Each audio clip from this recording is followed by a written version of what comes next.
നാരായണാഖിലഗുരോ ഭഗവൻ നമസ്തേ. ഗുരുവായൂരപ്പ, ഗണപതി ഭഗവാനെ, വള്ളിയൂരപ്പ. വേദവ്യാസ മഹർഷി പുരാണങ്ങൾ എഴുതാനായിട്ട് തൻ്റെ അറിവിൽ വലിയ ഗർവത്തോടു കൂടിയിട്ട് ഉദ്യമിച്ചിട്ടുള്ള ആ സമയത്ത് അദ്ദേഹത്തിന് ഉണ്ടായ തടസ്സങ്ങളെക്കുറിച്ച് പറഞ്ഞിട്ടാണ്, സൂചന തന്നിട്ടാണ് നിർത്തിയത് നേരത്തെ. ഭൃഗുമഹർഷി പറയുക, സോമകാന്ത രാജാവിൻ്റെ അടുത്ത്, മഹാരാജാവേ, സർവശക്തനായിട്ടുള്ള ഗണപതി ഭഗവാൻ വിഘ്നേശ്വരൻ എപ്പോഴും ആദ്യം പൂജിക്കാൻ അർഹതയുള്ളവനാണ്. ഗണപതിയുടെ പൂജയാണെങ്കിൽ പോലും ആദ്യം ഗണപതിക്ക് പൂജിച്ചിട്ടേ പിന്നെ ഗണപതിക്ക് പൂജിക്കാൻ പാടുള്ളൂ. അത് നിയമമാണ്. ഗണപതി ഹോമത്തിന് എപ്പോഴും ആദ്യം ഗണപതിക്ക് മാറ്റി ഗണപതിക്ക് പൂജിച്ചിട്ടാണ് പിന്നെയും ഗണപതി ഹോമം ചെയ്യുക. അപ്പം എന്തിലും ആദ്യം ഗണപതിക്ക് കൊടുത്തിട്ട് വേണം ഗണപതിക്കാണെങ്കിൽ പോലും.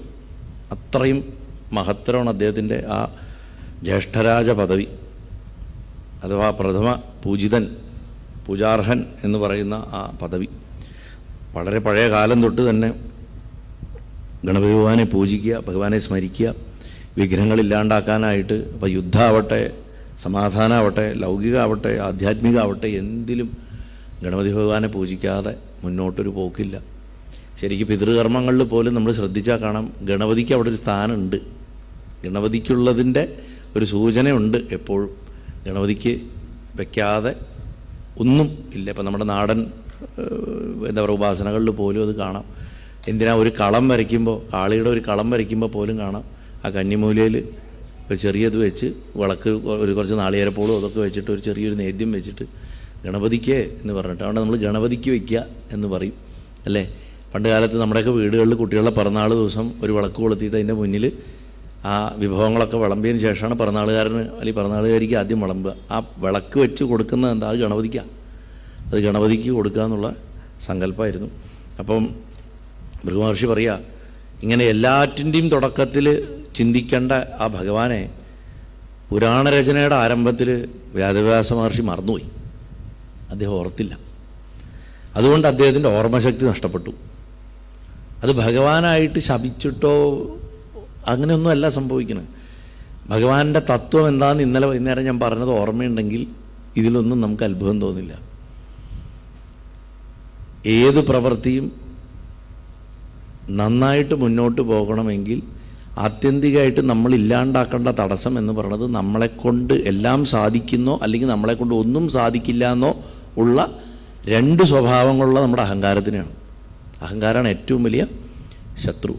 ഈ അഹങ്കാരത്തിൻ്റെ ലക്ഷണങ്ങളൊക്കെ എവിടെയാണ് പ്രകടമാവുക? തലയിലാ അല്ലേ, ശിരസ്സിലാണ്. അപ്പോൾ അഹങ്കാരം നശിപ്പിക്കാൻ തല തല്ലി പൊട്ടിച്ചാൽ മതി. തല തല്ലി പൊട്ടിക്കാൻ പറ്റാത്തതുകൊണ്ടാണ് തലയ്ക്ക് ഒഴിഞ്ഞിട്ട് നാളികേരം എറിഞ്ഞു പൊട്ടിക്കുന്നത്. നമ്മൾ 5000 നാളികേരം എറിഞ്ഞുടച്ചാലും നമ്മുടെ തല നേരാവില്ല അല്ലേ. പോരാണ്ട് വേറെ ആൾക്കാർ അഹങ്കാരം എറിഞ്ഞുടച്ചതിൻ്റെ പൂളെടുത്തിട്ട് ചവച്ച് തിന്നുകയും ചെയ്യും. പണ്ടങ്ങനെയല്ലേ, നമ്മൾ ഇങ്ങനെ കാത്തു നിൽക്കും തേങ്ങ പൊട്ടാൻ വേണ്ടിയിട്ട്. വാസ്തവത്തിൽ അതൊക്കെ എത്ര അബദ്ധമായിരുന്നു എന്ന് കുറേ കാലം കഴിഞ്ഞപ്പോഴാണ് മനസ്സിലായത്. ഒരിക്കലും ഒരാൾ എറിഞ്ഞ നാളികേരത്തിന് എടുത്തിട്ട് ചട്നി അരയ്ക്കാനൊന്നും വീട്ടിൽ കൊണ്ടുവരുത്. അപ്പം ഈ അഹങ്കാരം എന്ന് പറയുന്ന തടസ്സത്തെ ഇല്ലാണ്ടാക്കുന്ന ഏറ്റവും പ്രതീകാത്മകമായിട്ടുള്ളൊരു വഴിപാടാണ് വാസ്തവത്തിൽ ഗണപതിക്ക് തേങ്ങ ഉടയ്ക്കൽ. തേങ്ങ നിവേദ്യമായിട്ട് കൊടുക്കുകയാണെങ്കിൽ ഒരിക്കലും അത് ഒഴിഞ്ഞു കൊടുക്കരുത്. ചില ആൾക്കാർ ഒഴിഞ്ഞ് സമർപ്പിക്കണതാണ്, അതൊരിക്കലും ചെയ്യരുത്. എറിയാനാണെങ്കിൽ ഒഴിഞ്ഞിട്ട് എറിയാം, ഒഴിഞ്ഞിട്ട് കാണിക്കിടുക. നമ്മൾ ദോഷം പോകാനായിട്ട് ചിലപ്പോൾ പരിഹാര നിർദ്ദേശങ്ങളുടെ ഭാഗമായിട്ട് കാണിക്കുക അങ്ങനെ ഇടണം കണ്ടിട്ടുണ്ട്.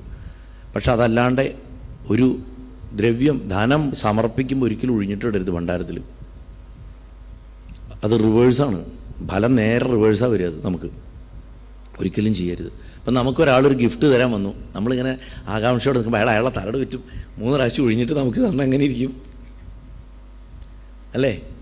അതുപോലെ അപ്പോൾ ഭഗവാനെ വിസ്മരിക്കുക എന്ന് പറഞ്ഞു കഴിഞ്ഞാൽ വികാരരഹിതമായിട്ട് ചെയ്യേണ്ട പ്രവൃത്തിയിൽ മാത്രം ശ്രദ്ധ കൊടുത്തുകൊണ്ട് അഹങ്കാരമടക്കി സകല കഴിവുകളെയും ഊർജത്തെയും ഒരു പോയിന്റിലേക്ക് കൊണ്ടുവന്നിട്ട് പ്രവർത്തിക്കാനുള്ള ശേഷി ഉണ്ടാക്കുക എന്നുള്ളതാണ്.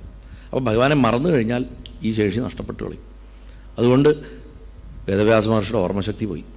മർമ്മപ്രധാനമായിട്ടുള്ള പല പുരാണ ഭാഗങ്ങളും ഓർത്തെടുക്കാൻ പോലും അദ്ദേഹത്തിന് സാധിക്കാതായിരുന്നത്. പ്രധാനപ്പെട്ട ഭാഗങ്ങളൊക്കെ മറന്നുപോയി.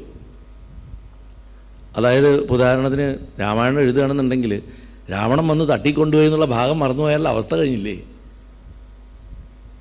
ഇവർ കാട്ടിൽ താമസിക്കാൻ പോയത് വരെ ഓർമ്മയുള്ളൂ, ബാക്കി ഓർമ്മയില്ല. പിന്നെ രാമായണം ഇല്ലല്ലോ. അപ്പോൾ ഏറ്റവും പ്രധാനപ്പെട്ട ഇൻസിഡൻസൊക്കെ പുള്ളി മറന്നുപോയി.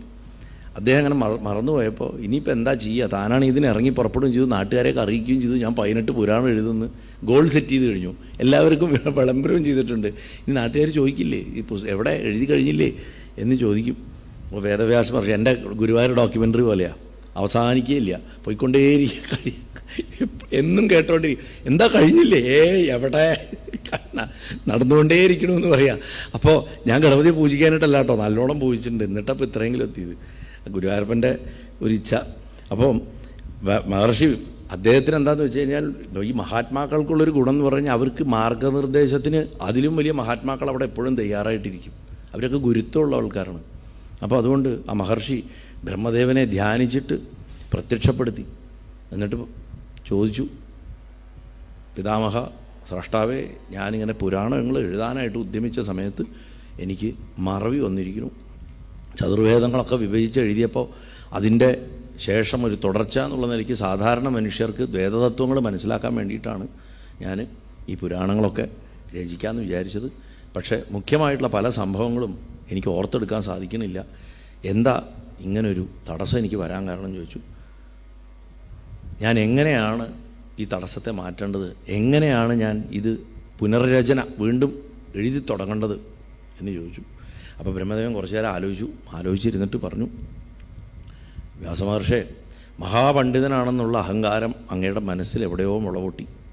അതുകൊണ്ട് എന്ത് ചെയ്തു, ആദ്യം പൂജിക്കേണ്ട ഗണപതി അങ്ങ് ഓർത്തില്ല.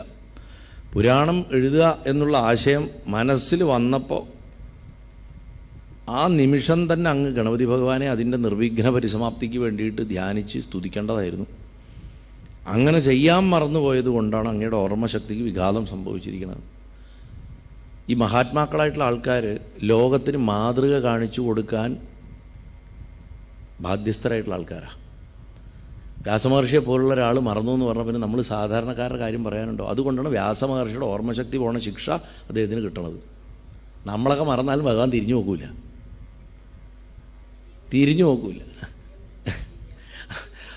നേരെ മറിച്ച് മഹാത്മാക്കൾ തെറ്റ് ചെയ്ത് കഴിഞ്ഞാൽ അവർക്ക് വലിയ ശിക്ഷ കൊടുക്കുക. കാരണം എന്താണെന്ന് വെച്ചാൽ, നിങ്ങളെ കണ്ടല്ലേ ലോകം പഠിക്കണത്, അതുകൊണ്ട് നിങ്ങൾ തെറ്റ് ചെയ്യാൻ പാടില്ല എന്ന് പറഞ്ഞിട്ട്. അപ്പോൾ ബ്രഹ്മാവ് പറഞ്ഞു കൊടുക്കും, ഭഗവാന് ആദ്യം തന്നെ പൂജകളൊക്കെ ചെയ്തിട്ട് പുരാണരചന ആരംഭിക്കുക, ആ പുണ്യകർമ്മം നിർവിഘ്നം നടക്കും, ധൈര്യമായിട്ടിരുന്നോളൂ പറഞ്ഞു. പക്ഷെ അടിസ്ഥാനമായിട്ടുള്ള അറിവ് നഷ്ടപ്പെട്ടു പോയി. ഓർമ്മശക്തി ഈ പറഞ്ഞു ബ്രഹ്മാവ് ഇങ്ങനെ ചെയ്യാൻ പറഞ്ഞു എന്നുള്ളത് കൊണ്ട് തിരിച്ചു വരില്ലല്ലോ, ഇത് മറന്നുപോയി.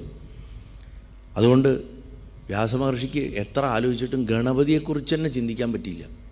ആരാ ഗണപതി? അത്രയും മറവി. ഗണപതിയുടെ കഥ ഒന്നും അറിയില്ല, ഒരു പുകയാണ്, ഗണപതിയുടെ രൂപം കിട്ടുന്നില്ല. അങ്ങനെ അപ്പോൾ അദ്ദേഹം ആ ചിന്താക്കുഴപ്പം ഉണ്ടായപ്പോൾ ഇമാജിൻ ചെയ്യാൻ പോലും പറ്റുന്നില്ല എനിക്ക് എന്ന് ബ്രഹ്മാവിനോട് പറഞ്ഞു. ബ്രഹ്മദേവ, എനിക്ക് ഗണപതിയെക്കുറിച്ച് യാതൊരു അറിവുമില്ല. ആരാണ് ഈ വിഘ്നേശ്വരൻ? ശ്രുതികളിൽ, അതായത് വേദങ്ങളിൽ അദ്ദേഹത്തിൻ്റെ സ്ഥാനം എന്താ? അദ്ദേഹത്തിൻ്റെ കഥകളെന്താ? അദ്ദേഹത്തിന് പുരാണം ഉണ്ടോ? അദ്ദേഹത്തിൻ്റെ മഹാത്മ്യങ്ങൾ എന്താ? ഇതൊക്കെ ഒന്ന് എനിക്ക് പറഞ്ഞു തരൂ, ഞാനത് കേട്ടിട്ടൊന്ന് ഉണർത്തട്ടെ എന്ന് പറഞ്ഞു. അപ്പോൾ ബ്രഹ്മദേവൻ പറഞ്ഞു, സത്യവതിയുടെ പുത്രനായിട്ടുള്ള വ്യാസ, സർവപ്രധാനനായിട്ടുള്ള ദേവൻ അവിടെ സത്യവതി പുത്രൻ എന്ന് വിളിക്കുകയാണ്. വ്യാസനെ വ്യാസ എന്ന് പറഞ്ഞിട്ടല്ല വിളിക്കുന്നത്, കൃഷ്ണദ്വൈപായന എന്ന് വിളിക്കുന്നില്ല, ആചാര്യ എന്ന് വിളിക്കുന്നില്ല, മഹർഷയെന്ന് വിളിക്കുന്നില്ല. തൊട്ടു മുമ്പ് മഹർഷയെന്ന് വിളിച്ചു, ഇപ്പോൾ വിളിച്ചു സത്യവതിയുടെ മകനെ എന്ന് പറഞ്ഞിട്ടാണ് വിളിക്കുന്നത്. എപ്പോഴും അഭിസംബോധനയ്ക്ക് ഉപയോഗിക്കുന്ന വാക്കിന് വലിയ പ്രാധാന്യമുണ്ട് പുരാണങ്ങളിൽ. ഞാൻ പലപ്പോഴും പറയാറുണ്ട്, രാമനെ തന്നെ പല സ്ഥലങ്ങളിൽ കൗസല്യാതനയ, ദാശരഥേ, രാഘവ, അങ്ങനെ മാറി മാറി മാറി വിളിക്കണം. അത് രസത്തിന് വേണ്ടിയിട്ടല്ല, ആ കോണ്ടെക്സ്റ്റിൽ ആ പേരിനൊരു പ്രാധാന്യം ഉണ്ടാവും. ഇദ്ദേഹം പറയണത് എന്താ? എനിക്കൊന്നും ഓർമ്മയില്ല, ഞാൻ മറന്നുപോയി എന്നാണ് പറഞ്ഞത്. അപ്പം നീ വെറും ഒരു മനുഷ്യപുത്രൻ തന്നെയാണ്, നീ അത്ര വലിയ ആളൊന്നുമല്ല. അതുകൊണ്ട് അമ്മയുടെ പേര് ചേർത്തിട്ട് വിളിക്കുന്നു, സത്യവതിയുടെ പുത്ര എന്ന്. അപ്പം അത്രയും നേരം മഹർഷി എന്നാണ് വിളിച്ച്, ഇപ്പോൾ വിളിക്കുന്നു സത്യവതിയുടെ മകനെ. കാരണം അത് നമുക്കൊരു ഓർമ്മപ്പെടുത്തലാണ്. എന്തൊക്കെ പറഞ്ഞാലും നീ ഒരു മനുഷ്യക്കുട്ടിയാണ്, അതുകൊണ്ട് അധികം ചിന്തിക്കണ്ട എന്നുള്ളൊരു ഇത്. അപ്പം സർവപ്രധാനനായിട്ടുള്ള ദേവനാണ് അദ്ദേഹം. പ്രഥമ പൂജനീയനാണ്. എല്ലാ മഹാത്മ്യങ്ങളുമുള്ള പരബ്രഹ്മസ്വരൂപമായിട്ടുള്ള ഭഗവാൻ വിഘ്നേശ്വരൻ. അദ്ദേഹത്തിന് ആഗമശാസ്ത്രങ്ങളിൽ 7 കോടി മന്ത്രങ്ങളെ കൊണ്ടാണ് അദ്ദേഹത്തിനെ സ്തുതിച്ചിട്ടുള്ളതും കീർത്തിച്ചിട്ടുള്ളതും പറയപ്പെട്ടിട്ടുള്ളതും. ആഗമം എന്ന് പറഞ്ഞു കഴിഞ്ഞാൽ മഹാദേവനിൽ നിന്ന് ഉമയിലേക്ക്, അതായത് മഹാദേവനിൽ നിന്ന്, അതിൽ വെച്ചോളൂ, മഹാദേവനിൽ നിന്ന് ഉമയിലേക്ക് ഒഴുകി വന്നിട്ടുള്ള അറിവാണ്. ശ്രീപാർവതി ഭർത്താവിനോട് ചോദിക്കും, ഭഗവാനെ എനിക്ക് പറഞ്ഞു തരൂ എന്ന് പറയുമ്പോൾ മഹാദേവൻ പറഞ്ഞു കൊടുത്തിട്ടുള്ളത് ആഗമം.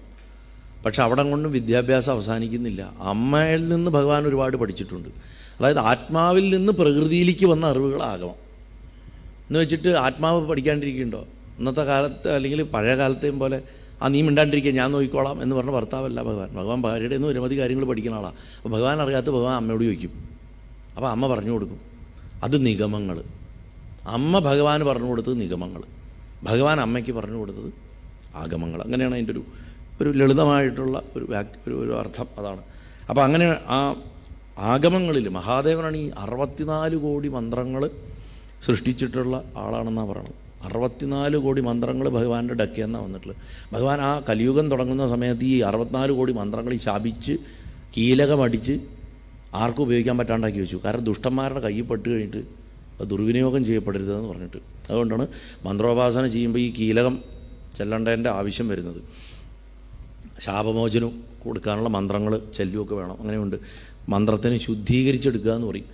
മുമ്പ് ഉപാസിച്ചിട്ടുള്ള വ്യക്തികൾ ചിലപ്പോൾ ഫലം കിട്ടാണ്ട് വരുമ്പോൾ മന്ത്രത്തിനെ ശപിച്ചിട്ടുണ്ടാവും. ഞാൻ എൻ്റെ ജീവിതം മുഴുവൻ ഈ മന്ത്രം ഉപാസിച്ചു, എനിക്കൊരു ഗുണം ഉണ്ടായില്ല, ആർക്കും ഗുണം കിട്ടാണ്ട് പോട്ടെ എന്നൊക്കെ പറഞ്ഞിട്ട് ചിലർ ശപിച്ചിട്ടുണ്ടാവും മനസ്സ്. അതുകൊണ്ട് മന്ത്രങ്ങൾക്ക് ഉപാസകരുടെ ശാപം ഉണ്ടാവും.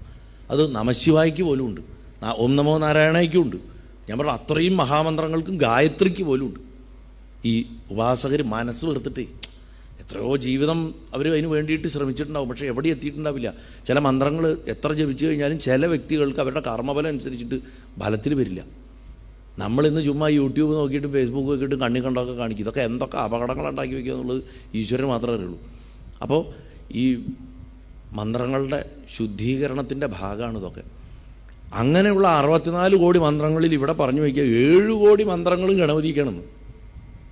അങ്ങനെ 7 കോടി മന്ത്രങ്ങളെ കൊണ്ട് ഗണനാഥനെ കീർത്തിച്ചിട്ടുണ്ട്.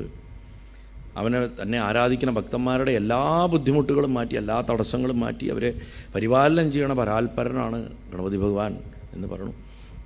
കൈലാസനാഥനായിട്ടുള്ള ആ മഹാദേവൻ അച്ഛൻ, അദ്ദേഹം ശ്രീവിഘ്നേശ്വരനെ ധ്യാനിച്ചിട്ട് പ്രീതിപ്പെടുത്തിയിട്ട് പ്രത്യക്ഷമാക്കണതിന് വേണ്ടിയിട്ടുള്ള മാർഗങ്ങളൊക്കെ പണ്ട് പറഞ്ഞു തന്നിട്ടുണ്ട്. മഹാദേവനാണ് ഗണപതിയുടെ ആരാധനയുടെ ഒരു പ്രഥമാചാര്യൻ തന്നെ പറയാം. തലവെട്ടി തലവെച്ചു കൊടുത്ത് പിന്നെ പൂജിക്കുകയും ചെയ്തു, അല്ലേ? അങ്ങനെയാണല്ലോ കഥ. ആ ധർമ്മോപദേശം ഞാൻ അങ്ങേക്ക് ചെയ്യാം എന്ന് പറയണു. എന്നിട്ട് പറയുക, ആദ്യകാലത്ത് ചുരുക്കിയാൽ പറയണം. നമ്മളിപ്പോൾ അതിൻ്റെ ഗണേശപുരാണമൊക്കെ നിങ്ങൾ പഠിക്കുന്ന സമയത്ത് വിസ്തരിച്ചിട്ട് നമുക്ക് എന്താ പറയുക, അതിൽ പൂജാക്രമമൊക്കെ പറയുന്നുണ്ട്.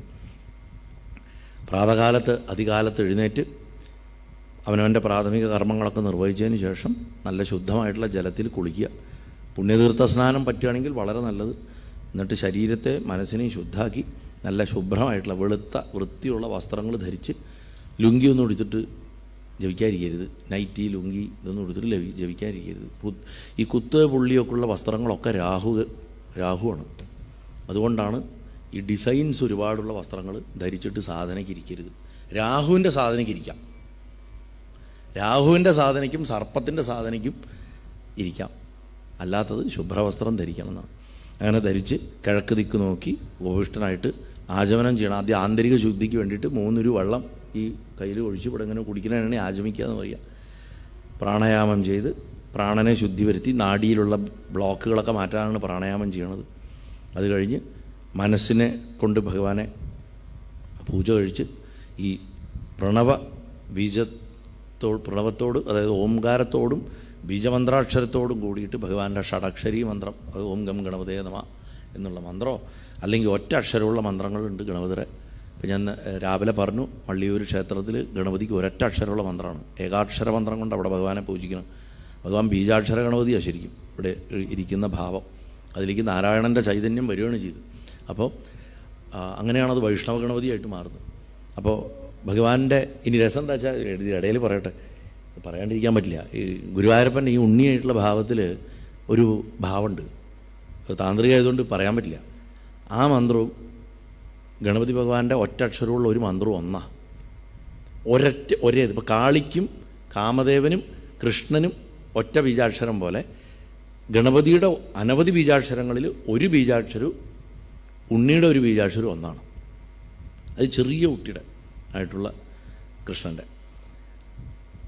അങ്ങനെ ഉള്ള മന്ത്രങ്ങൾ ഏതെങ്കിലും ഭക്തിയോട് കൂടിയിട്ട് ജപിക്കണം. ക്ഷിപ്രപ്രസാദിയായിട്ടുള്ള ഗണപതി ഭഗവാൻ പ്രത്യക്ഷപ്പെടുന്നത് വരെ നാമം ജപിക്കണം, അഖണ്ഡ നാമയജ്ഞം ചെയ്യണം എന്നാണ്. ഇങ്ങനെ നിഷ്ഠയോട് കൂടിയിട്ട് ആരാധിക്കണവർക്ക് ഭഗവാൻ പ്രത്യക്ഷപ്പെടുന്നുള്ള കാര്യത്തിൽ യാതൊരു സംശയവും വേണ്ടാന്ന് പറയും. അങ്ങനെ ബ്രഹ്മദേവൻ എന്ന വിഘ്നേശ്വരൻ്റെ ഉപാസനാവിധി മനസ്സിലാക്കിയതിന് ശേഷം വ്യാസമഹർഷി ചോദിച്ചു, ബ്രഹ്മദേവ, ഈ വിഘ്നേശ്വരൻ്റെ മന്ത്രം ഏതാണ്, ബീജമന്ത്രം ഏതാണ്, അതെപ്പോൾ ഏത് പ്രകാരമാണ് ജപിക്കേണ്ടത്, അത് ജപിക്കുന്നത് കൊണ്ട് എന്തൊക്കെ ഗുണങ്ങൾ കിട്ടും, മനുഷ്യനങ്ങനെയാണല്ലോ, എന്ത് കിട്ടും എന്നറിയണം, അല്ലാണ്ട് ഒന്നും ചെയ്യില്ല അല്ലേ. അപ്പോൾ അതിന് വേണ്ടിയിട്ടാണ് ഈ ഫലശ്രുതികളൊക്കെ വെക്കണത്, പറഞ്ഞ് കൊതിപ്പിക്കാൻ. അങ്ങനെയെങ്കിലും ഒന്ന് ജപിക്കട്ടെ, അങ്ങനെയെങ്കിലും ഒന്ന് രക്ഷപ്പെടട്ടെ എന്ന് പറഞ്ഞിട്ടാണ് ഈ ഫലശ്രുതിയൊക്കെ വെക്കുന്നത്. അപ്പോൾ ബ്രഹ്മാവ് പറയും, മഹർഷേ, വിഘ്നേശ്വരൻ ഓംകാരസ്വരൂപനാണെന്ന് മനസ്സിലാക്കുക. ഓം എന്നുള്ളത് സംസ്കൃതത്തിൽ നമ്മൾ എഴുതിയാൽ തന്നെ ഗണപതിയുടെ ഒരു ശരീരം പോലെ വരിക, ചെറിയൊരു തലയും വലിയ വയറും ഒക്കെ ആയിട്ടാണ് വരിക അല്ലേ. അദ്ദേഹത്തിന് ശരീരത്തിൽ 9 നാഗങ്ങളുണ്ട്. അച്ഛനും മകനും ഒരേപോലെയാണ്. അത് നവനാരായണന്മാരെന്നാണ് പറയുക. മഹാദേവൻ്റെ ശരീരത്തിൽ 9 സർപ്പങ്ങളാണ്, ഗണപതിയുടെ ശരീരത്തിലും 9 സർപ്പങ്ങളാണ്. അവർ 9 പേരും യോഗശക്തികളാണ്, അല്ലാണ്ട് കൊത്തുന്ന വിഷം ചീറ്റണ പാമ്പല്ല. ശരിക്കും വാസുകി അടക്കം യോഗശക്തികളാണ്. നവനാരായണന്മാർ എന്നാണ് പറയുക. അതിൽ വാസുകിക്ക് തുല്യം ശക്തിയുള്ള ദേവൻ ഗണപതിയുടെ ശരീരത്തിൽ വയറിനെ ചുറ്റിയിട്ടായിരിക്കുക, വയറിലിങ്ങനെ കെട്ടിയിട്ടുണ്ടാവും. പണ്ടത്തെ കാലത്ത് സദ്യ വിളമ്പുമ്പോൾ ബ്രാഹ്മണർ പൈക്കോല് ഇങ്ങനെ പിരിച്ചു കിട്ടും അത്രേ, അത് പൊട്ടണ വരെ കഴിക്കുക എന്നുള്ളതത്രേ. അമ്മൂമ്മയുടെ അവിടെയൊക്കെ നാട്ടിൽ പറയും, അങ്ങനെ വിളമ്പിക്കോളാൻ പറയും, ഇത് പൊട്ടണ വരെ കഴിക്കുന്നു. അപ്പോൾ അങ്ങനെ കെട്ടിയിട്ട് വയ്ക്കുന്നത്, അത് ഈ സൂത്രം കെട്ടുക എന്ന് പറയും. അങ്ങനെ കെട്ടിയിട്ട് വയ്ക്കും. ഭഗവാൻ ഇതുപോലെ ഇവിടെ അങ്ങനെ കെട്ടിയിട്ട് വെച്ചിട്ടുണ്ട് ആ സർപ്പത്തിനെ. പക്ഷേ ഭഗവാന്റെ വയറ് വലുതാവുന്നതനുസരിച്ച് സർപ്പത്തിനും വിസ്താരം വരണമുണ്ട്, അതിന് അവസാനമില്ല.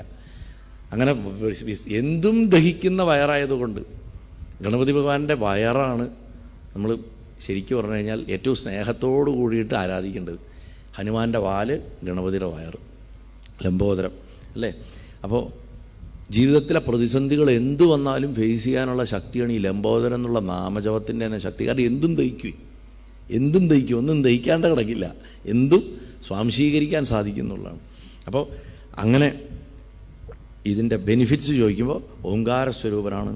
എല്ലാ വേദങ്ങളും അദ്ദേഹത്തിൻ്റെ സ്തുതിഗീതാണ്, എല്ലാ മന്ത്രങ്ങളുടെയും ബീജാക്ഷരം ആയിട്ടുള്ളതാണ് ഈ ഓംകാരം എന്ന് പറയുന്നത്. അതുകൊണ്ട് ഓംകാരം തന്നെ ഭഗവാനാണ്. പ്രണവത്തിൻ്റെ മന്ത്രാക്ഷരം ജപിച്ച ഓം എന്ന് ചൊല്ലിയാൽ തന്നെ അത് ഗണപതിയുടെ ആരാധനയാവും. ആ മന്ത്രാക്ഷരത്തിന് അതിരുകളില്ലാത്ത മഹാത്മ്യമാണ്. ആ പ്രണവം മാത്രം ഉരുവിട്ടിട്ട് ദേവന്മാരും മഹർഷിമാരും ഒക്കെ മനുഷ്യരുമൊക്കെ അവരുടെ അഭീഷ്ടം ബുദ്ധിഷ്ട കാര്യങ്ങളൊക്കെ അവർ സാധിപ്പിച്ചെടുക്കാറുണ്ട്. ഇത് കേട്ടപ്പോൾ വ്യാസമഹർഷിക്ക് ശരീരത്തിൽ രോമാഞ്ചം ഉണ്ടായി എന്നാണ് പറഞ്ഞു. എന്നിട്ട് പറയും, വീണ്ടും നമസ്കരിച്ചിട്ട് അദ്ദേഹം പറയും, എനിക്ക് ആ മഹാത്മാവായിട്ടുള്ള ആ ഭഗവാന്റെ കഥ കേൾക്കാൻ അതിയായിട്ടുള്ള ആഗ്രഹമുണ്ട്. അതുകൊണ്ട് പിതാമഹ കുറച്ച് വിസ്തരിച്ചിട്ട് തന്നെ എനിക്ക് ഗണേശപുരാണത്തിൻ്റെ കഥ പറഞ്ഞു തരണം എന്ന് പറയും. അപ്പോൾ ബ്രഹ്മാവ് പറയുക, അല്ലയോ വ്യാസമഹർഷേ, വളരെ പണ്ട് കാലത്ത് വിചിത്രമായിട്ടുള്ളൊരു സംഭവം നടന്നു. പണ്ട് പ്രളയത്തിൻ്റെ സമയത്ത് വെള്ളപ്പൊക്കം ഉണ്ടായി. കൊടുങ്കാറ്റിൽപ്പെട്ട് പ്രപഞ്ചം മുഴുവൻ നശിച്ച് ലയിച്ചുപോയി. മായാക്കടലിൽ മുങ്ങിയ, മായാസാഗരത്തിൽ മുങ്ങിക്കിടക്കണ എല്ലാ ജീവജാലങ്ങളും ജലമാകണ സമുദ്രത്തിൽ അപ്രത്യക്ഷമായി പോയി. നമ്മളൊക്കെ ഇപ്പോഴും കടലിൽ തന്നെ, നമ്മളൊക്കെ വെള്ളത്തിൽ തന്നെയാണ്, കാണാൻ പറ്റാത്തൊരു വെള്ളമാണെന്ന് മാത്രം അല്ലേ. മായയുടെ വെള്ളത്തിലാണ് നമ്മളെല്ലാവരും പെട്ട് കിടക്കണം. പക്ഷേ അവസാനം ഭഗവാനും പരമേശ്വരനും ഒത്ത് ഒരു സ്ഥലത്ത് പോയിട്ട് ഞങ്ങൾ 3 പേരും ഗാഢമായിട്ട് ചിന്തിച്ചു. എന്താ ഗാഢമായിട്ട് ചിന്തിച്ചത്? ഇനി നമ്മൾ എന്താ ചെയ്യേണ്ടത്? ഏത് പ്രകാരമാണ് ലോകത്തിനെ രക്ഷിക്കേണ്ടത്? എങ്ങും എവിടെയും യാതൊന്നും കാണാനുമില്ല. ഇതിനൊന്നും ഒരു ഉപായവും കണ്ടുപിടിക്കാനും സാധിക്കുന്നില്ല. എവിടെ നോക്കിയാലും ജലം ജലം ജലം. ഞങ്ങൾ 3 പേരും ഒരേപോലെ ഇരുന്ന് അത്ഭുതത്തോട് കൂടിയിട്ട് ഇങ്ങനെ ആലോചിച്ചുകൊണ്ടിരുന്നു, ഇതെന്തായി കാണുന്നത്, എല്ലാം നശിച്ചു തുടങ്ങി എന്നിങ്ങനെ നിൽക്കുമ്പോൾ സത്യവതിയുടെ പുത്ര, ഞങ്ങൾ 3 പേരും പോയിട്ട് പാതാള ലോകത്ത് ചെന്നിട്ട് അവിടെ തപസ്സനുഷ്ഠിച്ചു. അവിടെ നിന്ന് ഒരു ഫലവും കിട്ടിയില്ല. വിഷമായി, നിരാശരായി കുറേ കാലം ഞങ്ങൾ അവിടെ ഇവിടെ അലഞ്ഞു തിരിഞ്ഞിട്ട് ഭൂമിയിലേക്ക് തിരിച്ചു വന്നു. ഒരു ലക്ഷ്യമില്ലാണ്ട് പല സ്ഥലങ്ങളിലും മഹാദേവനും നാരായണനും ബ്രഹ്മദേവനും കൂടെ ഇങ്ങനെ സഞ്ചരിച്ചു. സർവത്ര അന്ധകാരമായിരുന്നു. ആ സമയത്ത് ആ അന്ധകാരത്തിൻ്റെ ഒരു ഭാഗത്ത് തേജോമയമായിട്ട് വെട്ടിത്തിളങ്ങണ ജലത്തോട് കൂടിയിട്ടുള്ളൊരു ജലാശയം ഇങ്ങനെ ഇരുട്ടത്ത് ഇങ്ങനെ കണ്ടു. ദൂരെ എന്തോ തിളങ്ങണ കണ്ടു. കൂരിരുട്ട കണ്ണ് കുത്തൻ ഇരുട്ടിൽ ദൂരെ എന്തോ ഒരു തിളക്കം. കുറച്ച് അടുത്തേക്ക് വന്നപ്പോൾ അതൊരു തടാകമാണ്, ഒരു വലിയൊരു ജലാശയം. ആ തേജസ്സിൻ്റെ സഹായത്തോട് കൂടിയിട്ട് അവിടുത്തെ ആ ജലാശയത്തിൽ നിന്ന് വരുന്ന വെളിച്ചത്തിൻ്റെ സഹായത്തോട് കൂടിയിട്ടാണ് ഞങ്ങൾക്ക് മേലോട്ടേക്കുള്ളൊരു യാത്രാമാർഗം കണ്ട്. അപ്പോൾ ഞങ്ങൾ ആകാശത്തിലേക്ക് ഉയരാൻ തുടങ്ങി. പക്ഷെ കുറേ ദൂരം സഞ്ചരിക്കാൻ ഞങ്ങൾക്ക് സാധിച്ചില്ല. അപ്പോഴേക്കും ഞങ്ങൾക്ക് വിശക്കാൻ തുടങ്ങി, ദാഹിച്ചു. ത്രിമൂർത്തികൾക്ക് വിശപ്പും ദാഹവും വരും. ക്ഷീണിതരായിട്ട് മടങ്ങിയിട്ട് ഞങ്ങൾ വീണ്ടും താഴോട്ട് തന്നെ വന്നു. അവിടെ ഒരു സ്ഥലം കണ്ടപ്പോൾ അവിടെ ഇരുന്നു. അവിടെ കോടി സൂര്യ തേജസ്സോട് കൂടിയിട്ടുള്ള ഒരു അത്ഭുതമായിട്ടുള്ളൊരു ജ്യോതിസിനെ ഞങ്ങൾ കണ്ടു. ആ തേജസ്സിൻ്റെ ആ സ്തംഭത്തിനെ ഞങ്ങൾ സൂക്ഷ്മമായിട്ട് നോക്കിയപ്പോൾ അതിൻ്റെ ഉള്ളിൽ വിഘ്നേശ്വരൻ പ്രത്യക്ഷപ്പെട്ടിരിക്കുന്നത് ഞങ്ങൾ കണ്ടു. ഭക്തിയോട് കൂടിയിട്ട് അദ്ദേഹത്തെ ഞങ്ങൾ സ്തുതിച്ചു. നമോ നമോ വിശ്വഭൃതേ അഖിലേശ, നമോ നമഃകാരണകാരണായ, നമോ നമോ വേദവിദാമൃതസ്യ, നമോ നമഃ സർവവരപ്രദായ. ഇങ്ങനെ പ്രപഞ്ചത്തിൻ്റെ നാഥനായിട്ടുള്ള, പ്രപഞ്ചത്തിനെ മുഴുവൻ അടക്കി ഭരിക്കുന്ന അഖിലേശ്വരനായിട്ടുള്ള വിശ്വഭൃതേ അഖിലേശ, വിശ്വഭൃതേ എന്ന് പറഞ്ഞാൽ വിശ്വത്തെ ഭരിക്കണവൻ അഖിലേശ, അങ്ങേ ഞങ്ങൾ നമസ്കരിക്കണു. കാരണത്തിനും കാരണമായിട്ടിരിക്കണവനെ അങ്ങേ നമസ്കരിക്കണു. വേദജ്ഞന്മാർക്ക് പോലും അങ്ങേ കാണാൻ സാധിക്കില്ല. അത് വേദം കൊണ്ടുപോലും മനസ്സിലാക്കാൻ പറ്റില്ല. വേദങ്ങളെ പറയുന്നുണ്ടല്ലോ. ഇപ്പം നമ്മൾ വേദങ്ങളുടെ സ്തുതിയിലൊക്കെ ഇല്ലേ, ഭാഗവതത്തിലൊക്കെ, എവിടെയാണോ വാക്കുകൾ പോയിട്ട് പരാജയപ്പെട്ട് മടങ്ങി വരുന്നത് അതിൻ്റെ അപ്പുറത്തിണങ്ങിയിരിക്കണത് എന്ന് ഭഗവാനോട് പറയുന്നുണ്ടല്ലോ. അത് വാക്കുകൾ മതിയാവില്ല പറയാൻ. എല്ലാ വരപ്രസാദങ്ങളും ചെയ്യാൻ ഉള്ള ശക്തിയുള്ളവനെ പരബ്രഹ്മസ്വരൂപ അങ്ങേ ഞങ്ങൾ നമസ്കരിക്കണു നമസ്കരിക്കണു നമസ്കരിക്കണു എന്നാണ് ഈ നമ നമ നമ നമ എന്നുള്ള ശബ്ദങ്ങളെ കൊണ്ട് വിനയത്തെ കാണിക്കുന്നു. അങ്ങനെ ത്രിമൂർത്തികളായിട്ടുള്ള ഞങ്ങളുടെ പ്രാർത്ഥന കേട്ടിട്ട് സന്തുഷ്ടനായിട്ടുള്ള ഭഗവാൻ പറഞ്ഞു അത്രേ, ത്രിമൂർത്തികളെ ഞാൻ സന്തുഷ്ടനാണ്, എന്ത് വരങ്ങളാണ് നിങ്ങൾക്ക് വേണ്ടത് ചോദിച്ചു. അപ്പോൾ ഞങ്ങൾ ആ ഗണേശ്വരൻ്റെ അടുത്ത് പറഞ്ഞു, മഹാപ്രഭു എന്താ ചോദിക്കേണ്ടത് ഞങ്ങൾക്കറിയില്ല, അതുകൊണ്ട് ഞങ്ങൾ എന്താണ് ചെയ്യേണ്ടതെന്ന് അവിടുന്ന് പറഞ്ഞോളൂ, ഞങ്ങളത് ചെയ്യാം. നമ്മൾ പറയില്ല, ഗുരുവായൂരപ്പ നിൻ്റെ ഇഷ്ടമാണ്, അതാണ് ഞങ്ങൾക്ക് ചെയ്യാൻ, അല്ലാണ്ട് ഞാനായിട്ടൊന്നും അങ്ങോട്ട് ചോദിക്കില്ല എന്ന് പറഞ്ഞതുപോലെ അങ്ങയുടെ ഇഷ്ടം എന്താണ് അത് നടക്കട്ടെ, അല്ലാണ്ട് ഞങ്ങൾക്ക് ഇഷ്ടം എന്ന് പറയാൻ ഒന്നുമില്ല ചോദിക്കാൻ എന്ന് പറഞ്ഞു. അപ്പോൾ ഭഗവാൻ പുഞ്ചിരിച്ചിട്ട് പറഞ്ഞു അത്രേ, ബ്രഹ്മവിഷ്ണു മഹേശ്വരന്മാരെ, പ്രത്യേകം പ്രത്യേകം ഓരോ പ്രവൃത്തി നിങ്ങൾക്ക് നൽകാനാണ് ഞാൻ തീരുമാനിച്ചിരിക്കുന്നത്. ബ്രഹ്മദേവ അവിടുന്ന് സൃഷ്ടികർമ്മം ചെയ്താലും, മഹാവിഷ്ണു അങ്ങ് പരിപാലന കർമ്മത്തെ ചെയ്താലും, ശ്രീപരമേശ്വര സംഹാരകർമ്മത്തെ അവിടുന്ന് നിർവഹിക്കണമെന്നാണ് എൻ്റെ നിശ്ചയം. ഇവിടെ ഗണപതി എന്ന് പറയുമ്പോൾ നിങ്ങൾ കരുതുന്ന ശിവപുത്ര സങ്കല്പത്തിലല്ല, ഞാൻ പറഞ്ഞു ആ ഭാവം വെക്കരുത്, ബ്രഹ്മഭാവത്തിലുള്ള ദേവനെയാണ് ഉദ്ദേശിക്കുന്നത്. അതുകൊണ്ടാണ് ഇവിടെ ബ്രഹ്മാവ് ഇങ്ങനെ പറയണത്. ദേവീഭാഗവതത്തിൽ അമ്മയാണ് ചിന്താമണി ദ്വീപിൽ നവരത്നമണ്ഡപം ആ മറ്റേ ചിന്താമണി ഗൃഹത്തിൽ ചെന്നിട്ട് ബ്രഹ്മാവും വിഷ്ണുവും മഹേശ്വരും സ്ത്രീരൂപത്തിൽ ചെന്നിട്ട് കാണുമ്പോൾ ഉപദേശിക്കുന്നത്. ഇവിടെ ഗണപതി പറയണു. അതായത് എങ്ങനെ ബ്രഹ്മം എന്ന് പറയുന്ന ബോധവസ്തു കാണാവുന്ന പ്രപഞ്ചത്തെ ഉണ്ടാക്കി അതിനെ നിലനിർത്തി അതിനെ എങ്ങനെ സംഹരിച്ച് വീണ്ടും പുതിയതുണ്ടാക്കുന്നു എന്നുള്ളൊരു പ്രോസസ്സ് കാണിച്ചു തരാൻ വേണ്ടിയിട്ടൊരു കഥയുടെ രൂപത്തിൽ ഇവിടെ പറഞ്ഞു തരുന്നു എന്ന് മാത്രം. അങ്ങനെ പറഞ്ഞിട്ട് സൃഷ്ടികർമ്മം ചെയ്യാനുള്ള ശക്തി കൊടുത്തിട്ട് ബ്രഹ്മദേവന് അനുഗ്രഹിച്ചു. എന്നിട്ട് 10 അക്ഷരമുള്ള ഒരു മന്ത്രം കൊടുത്തു. അത് നമ്മൾ ക്ഷിപ്രപ്രസാദ ഗണപതി എന്ന് പറയും. കൽപ്പാത്തി വന്നു കഴിഞ്ഞാൽ നിങ്ങൾക്ക് ക്ഷിപ്രപ്രസാദ ഗണപതിയുടെ ഒരു ഒന്നാന്തര ക്ഷേത്രം കാണാം പാലക്കാട്. ഗണപതിയുടെ വിശേഷഭാവമാണ് ക്ഷിപ്ര ഗണപതിയും ക്ഷിപ്രപ്രസാദ ഗണപതിയും, രണ്ടാണ്. നമ്മൾ അവിടെ ശരിക്ക് ക്ഷിപ്രഗണപതിയാണ്, പക്ഷേ ക്ഷിപ്രപ്രസാദന മന്ത്രം കൊണ്ട് അവിടെ അർച്ചനയുണ്ട്. ക്ഷിപ്രപ്രസാദന ഗണപതി ഗം ക്ഷിപ്രപ്രസാദനായ നമ എന്നുള്ള ദശാക്ഷരി മന്ത്രം, 10 അക്ഷരമുള്ള മന്ത്രം ഉപദേശിച്ചു. അതിനുശേഷം ശ്രീപരമേശ്വരന് സംഹാരത്തിൻ്റെ ശക്തി കൊടുത്തു. എന്നിട്ട് ഗം എന്നുള്ള ഭഗവാന്റെ ശരിക്കത് ഗം, അതാണ് അതിൻ്റെ ശരിക്ക് ഓൾമോസ്റ്റ് അങ്ങനെയാണ് അതിൻ്റെ ഉച്ചാരണം വരിക. കുറച്ചുകൂടെ ഒന്ന് പിടിക്കാനുണ്ട്, അങ്ങനെയാണ് അത് ഉച്ചരിക്കേണ്ടത്. നമ്മൾ പറയുമ്പോൾ ഗം എന്ന് പറയുന്ന മാത്രം. ആ ഒറ്റ അക്ഷരമുള്ള മന്ത്രം മഹാവിഷ്ണുവിന് അല്ല മഹാദേവന് കൊടുത്തു. സ്ഥിതികാരകനായിട്ടുള്ള മഹാവിഷ്ണുവിന് സ്ഥിതി നിലനിർത്തി കൊടുക്കാൻ പരിപാലനത്തിനുള്ളതായിട്ട് വക്രതുണ്ഡ മന്ത്രമാണ് കൊടുത്തത്. അതും ഹുങ്കാരത്തോടു കൂടിയിട്ടുള്ള വക്രതുണ്ഡ മന്ത്രം, ഫട്ട് എന്നുള്ള നമ്മുടെ ഈ അസ്ത്രം ഇല്ലാത്ത മന്ത്രം. അത് ഗണപതി ഭഗവാന്റെ വിഘ്നവിനാശകമായിട്ടുള്ള എല്ലാ മന്ത്രങ്ങൾക്കും ഉണ്ടത്. നമ്മളെല്ലാ മനുഷ്യർക്കും ജാതകത്തിൽ ഏതെങ്കിലും 1 2 രാശി, ചിലപ്പോൾ 3 രാശി, അതിൽ കൂടുതൽ മോശം വരില്ല ആൾക്കാർക്ക്. കാരണം അത് തന്നെ ധാരാളമാണ് ജീവിതം നശിച്ച് ഒരവസ്ഥയാവാൻ. ബാധകനായിട്ടുള്ള ഗ്രഹം നിൽക്കും. അതായത് നമ്മുടെ ജീവിതത്തിൽ തടസ്സം ഉണ്ടാക്കുന്ന പ്രധാന ഗ്രഹം അതായിരിക്കും. ഗ്രഹത്തിൻ്റെ കുറ്റമല്ല, ആ ഗ്രഹം അവിടെ നിൽക്കാൻ കാരണം നമ്മുടെ കയ്യിലിരിപ്പാണ് പണ്ടത്തെ.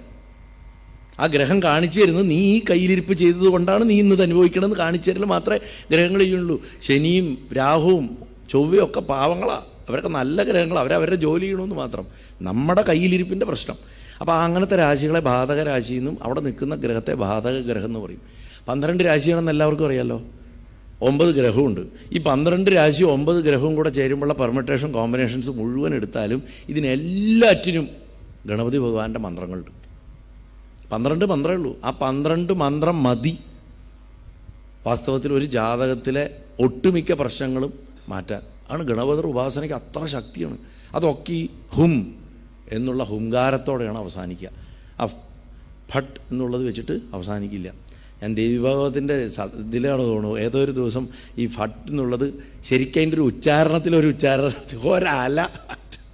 കാരണം ഇവിടെ ചെയ്യാൻ പറ്റില്ല, ഹോള് നമുക്ക് ചെറുതാണ്. കാരണം അങ്ങനെ ഒരു പോക്കൽ പോവും. ശരിക്കും അത്ര പവറാണ് ഈ മന്ത്രങ്ങൾക്ക്. അത് ഉച്ചരിക്കേണ്ട രീതിയിൽ നമ്മൾ ഉച്ചരിച്ചാൽ അസാധ്യ ശക്തിയാണ്. ആ ഒരൊറ്റ ശബ്ദം മതി, അന്തരീക്ഷ ശുദ്ധി അങ്ങനെ ഉണ്ടാവും. അപ്പോൾ മഹാവിഷ്ണുവിന് കൊടുത്തത് അങ്ങനത്തെ ഒരു മന്ത്രമാണ്. വക്രതുണ്ടായ ഹും എന്ന മന്ത്രമാണ് കൊടുത്തത്. വക്രതുണ്ടായ ഹും. ഈ വക്രതുണ്ടനല്ലാണ്ട് ലംബോദരനുണ്ട്, ശൂർപ്പകർണനുണ്ട്, അതേപോലെ തന്നെ കൃഷ്ണവിംഗാക്ഷനുണ്ട്, ഏകദന്തനുണ്ട്, ധൂമ്രകേതുണ്ട്. ഇങ്ങനെയൊക്കെ ഹും ചേർത്തിട്ടുള്ളത് ഈ ഓരോ രാശിക്കനുസരിച്ചിട്ട് ജപിക്കാൻ പറയും. കുറഞ്ഞത് 11 പ്രാവശ്യം നിത്യേന ചെല്ലാൻ പറയും. നല്ല വ്യത്യാസം വരും. അപ്പോൾ അതിനുള്ള ഏറ്റവും ബെസ്റ്റ് മാർഗം എന്താ വെച്ചാൽ ഈ 11 മന്ത്രവും എല്ലാ ദിവസവും ചെല്ലുക. അപ്പോൾ എവിടെയെങ്കിലുമൊക്കെ ഉള്ളതൊക്കെ നേരായിക്കോളും. അത് ഇതിൻ്റെ ഒരു അവസരം വരും, അപ്പോൾ പറഞ്ഞുതരാം. അങ്ങനെ ഈ സംഹാരകർമ്മത്തിനുള്ള ഉപദേശം, സൃഷ്ടികർമ്മത്തിനുള്ള ഉപദേശം, സ്ഥിതികർമ്മത്തിനുള്ള ഉപദേശം, ഇതൊക്കെ ഉപദേശിച്ചു കൊടുക്കും. അപ്പോൾ 10 അക്ഷരമുള്ള മന്ത്രം ബ്രഹ്മദേവന് കൊടുത്തു. ദശാക്ഷരി എന്ന് പറഞ്ഞു. ഇനി പല സ്ഥലത്തും നമ്മൾ ദശാക്ഷരി, ഏകാക്ഷരി, ഷഡക്ഷരി എന്നൊക്കെ പറയും. അപ്പോൾ നമ്മൾ ഒന്നും മനസ്സിലാക്കണം, ഇതാണ് ഈ മന്ത്രങ്ങളെയാണെന്ന്. അത് ഈ പുരാണത്തിലുടനീളം വരും. 10 അക്ഷരമുള്ള ദശാക്ഷരി ബ്രഹ്മദേവന്, ഏകാക്ഷരം പരമേശ്വരന്, അതേമാതിരി ഷഡക്ഷരം 6 അക്ഷരമുള്ള വക്രതുണ്ടായഹം എന്നുള്ളത് ഈ നാരായണനും ഉപദേശിച്ചു കൊടുത്തു. മാത്രമല്ല എല്ലാ ആഗമവിദ്യകളും സംഹാരകർമ്മത്തിൻ്റെ ഉപദേശമൊക്കെ നൽകി അനുഗ്രഹിച്ചു. അപ്പോൾ ബ്രഹ്മാവായിട്ടുള്ള ഞാൻ ആ ഗണപതി ഭഗവാനെ നമസ്കരിച്ചിട്ട് ഒരു നിവേദനം പറഞ്ഞു. അല്ലയോ ദേവന്മാരുടെ ദേവനായിട്ടുള്ളവനെ, ബ്രഹ്മസ്വരൂപ, സൃഷ്ടിയുടെ യാതൊരു അറിവും എനിക്കില്ല. അങ്ങനെയുള്ള ഞാൻ എങ്ങനെയാണ് സൃഷ്ടി ചെയ്യേണ്ടതെന്ന് ചോദിച്ചു. അപ്പോൾ പറഞ്ഞു, ഭഗവാൻ ചിരിച്ചിട്ട് പറഞ്ഞു, ചതുർമുഖനായിട്ടുള്ള ബ്രഹ്മദേവ, അവിടെ ചതുർമുഖ എന്നാണ് വിളിക്കണത് തന്നെ. കാരണം എന്താ വെച്ചാൽ 4 മുഖം എന്ന് പറഞ്ഞാൽ തന്നെ ശരീരത്തിൻ്റെ ഒരു പ്രത്യേകതയാണ് അല്ലേ? ഒരു പ്രത്യേകതയല്ലേ ഇത്? 4 മുഖമുള്ള ഒരാളെന്ന് പറഞ്ഞു കഴിഞ്ഞാൽ ഒരു പ്രത്യേകതയാണ്. അതാണ് ആ പേര് പറഞ്ഞാൽ വിളിക്കുന്നത്. എന്നിട്ട് പറയുക, സൃഷ്ടിയുടെ രഹസ്യം അറിയണമെങ്കിൽ നീ നിൻ്റെ സ്വന്തം ശരീരത്തെ നിരീക്ഷിക്കരുത്. ഇത് നമ്മളോടുള്ള ഉപദേശമാണ്. നിങ്ങളുടെ ശരീരങ്ങൾ എങ്ങനെ ഉണ്ടാക്കിയിരിക്കണം നോക്ക്, അത് നോക്കി പഠിക്കാൻ. അതായത് സെൽഫ് സ്റ്റഡിയാണ് ഏറ്റവും വലിയ സ്റ്റഡി. അവനവനെ നിരീക്ഷിക്കാൻ അവിടെ സ്ഥിതി ചെയ്യണ അനന്തമായിട്ടുള്ള ബ്രഹ്മാണ്ടങ്ങളെ ദർശിക്കുന്നത്. ഈ കണ്ട സകല ബ്രഹ്മാണ്ടങ്ങളും നമ്മുടെ അകത്താണ്. What is there in macrocosm is there in microcosm. സുഹൃത്തും സിനിമയിലെ ഡയലോഗാണ്. അപ്പോൾ ആ ബ്രഹ്മാണ്ടങ്ങളെയൊക്കെ ദർശിച്ചാൽ ആശങ്കകളൊക്കെ മാറുന്ന പറഞ്ഞു. അതായത് നമ്മുടെ ശരീരത്തിൽ, നമ്മളിലാണ് വിശ്വഭാവന ഉണ്ടാക്കേണ്ടത് ആദ്യം. ആ വിശ്വഭാവന നമ്മളിൽ ഉണ്ടാക്കാനാണ് പുറത്തുള്ളതിൽ ആദ്യം കാണാൻ പഠിപ്പിക്കുന്നത്. ഇപ്പോൾ ഗുരുവായൂരപ്പൻ്റെ ഉപചാരമന്ത്രം, നാരായണൻ്റെ ഉപചാരമന്ത്രം പറയുമ്പോൾ അതിൽ വരുന്നൊരു വാക്കാണ് ജിതന്തേ പുണ്ഡരീകാക്ഷ നമസ്തേ വിശ്വഭാവന സുബ്രഹ്മണ്യ നമസ്തേസ്തു നമ പുരുഷ പൂർവജ. അവിടെ ആ വിശ്വഭാവനയുണ്ട്. ആ വിശ്വഭാവന ചെയ്യാൻ അവനവൻ്റെ ശരീരത്തിൽ സമസ്ത ബ്രഹ്മാണ്ടത്തിനും കാണാൻ പഠിക്കാൻ പറയണം.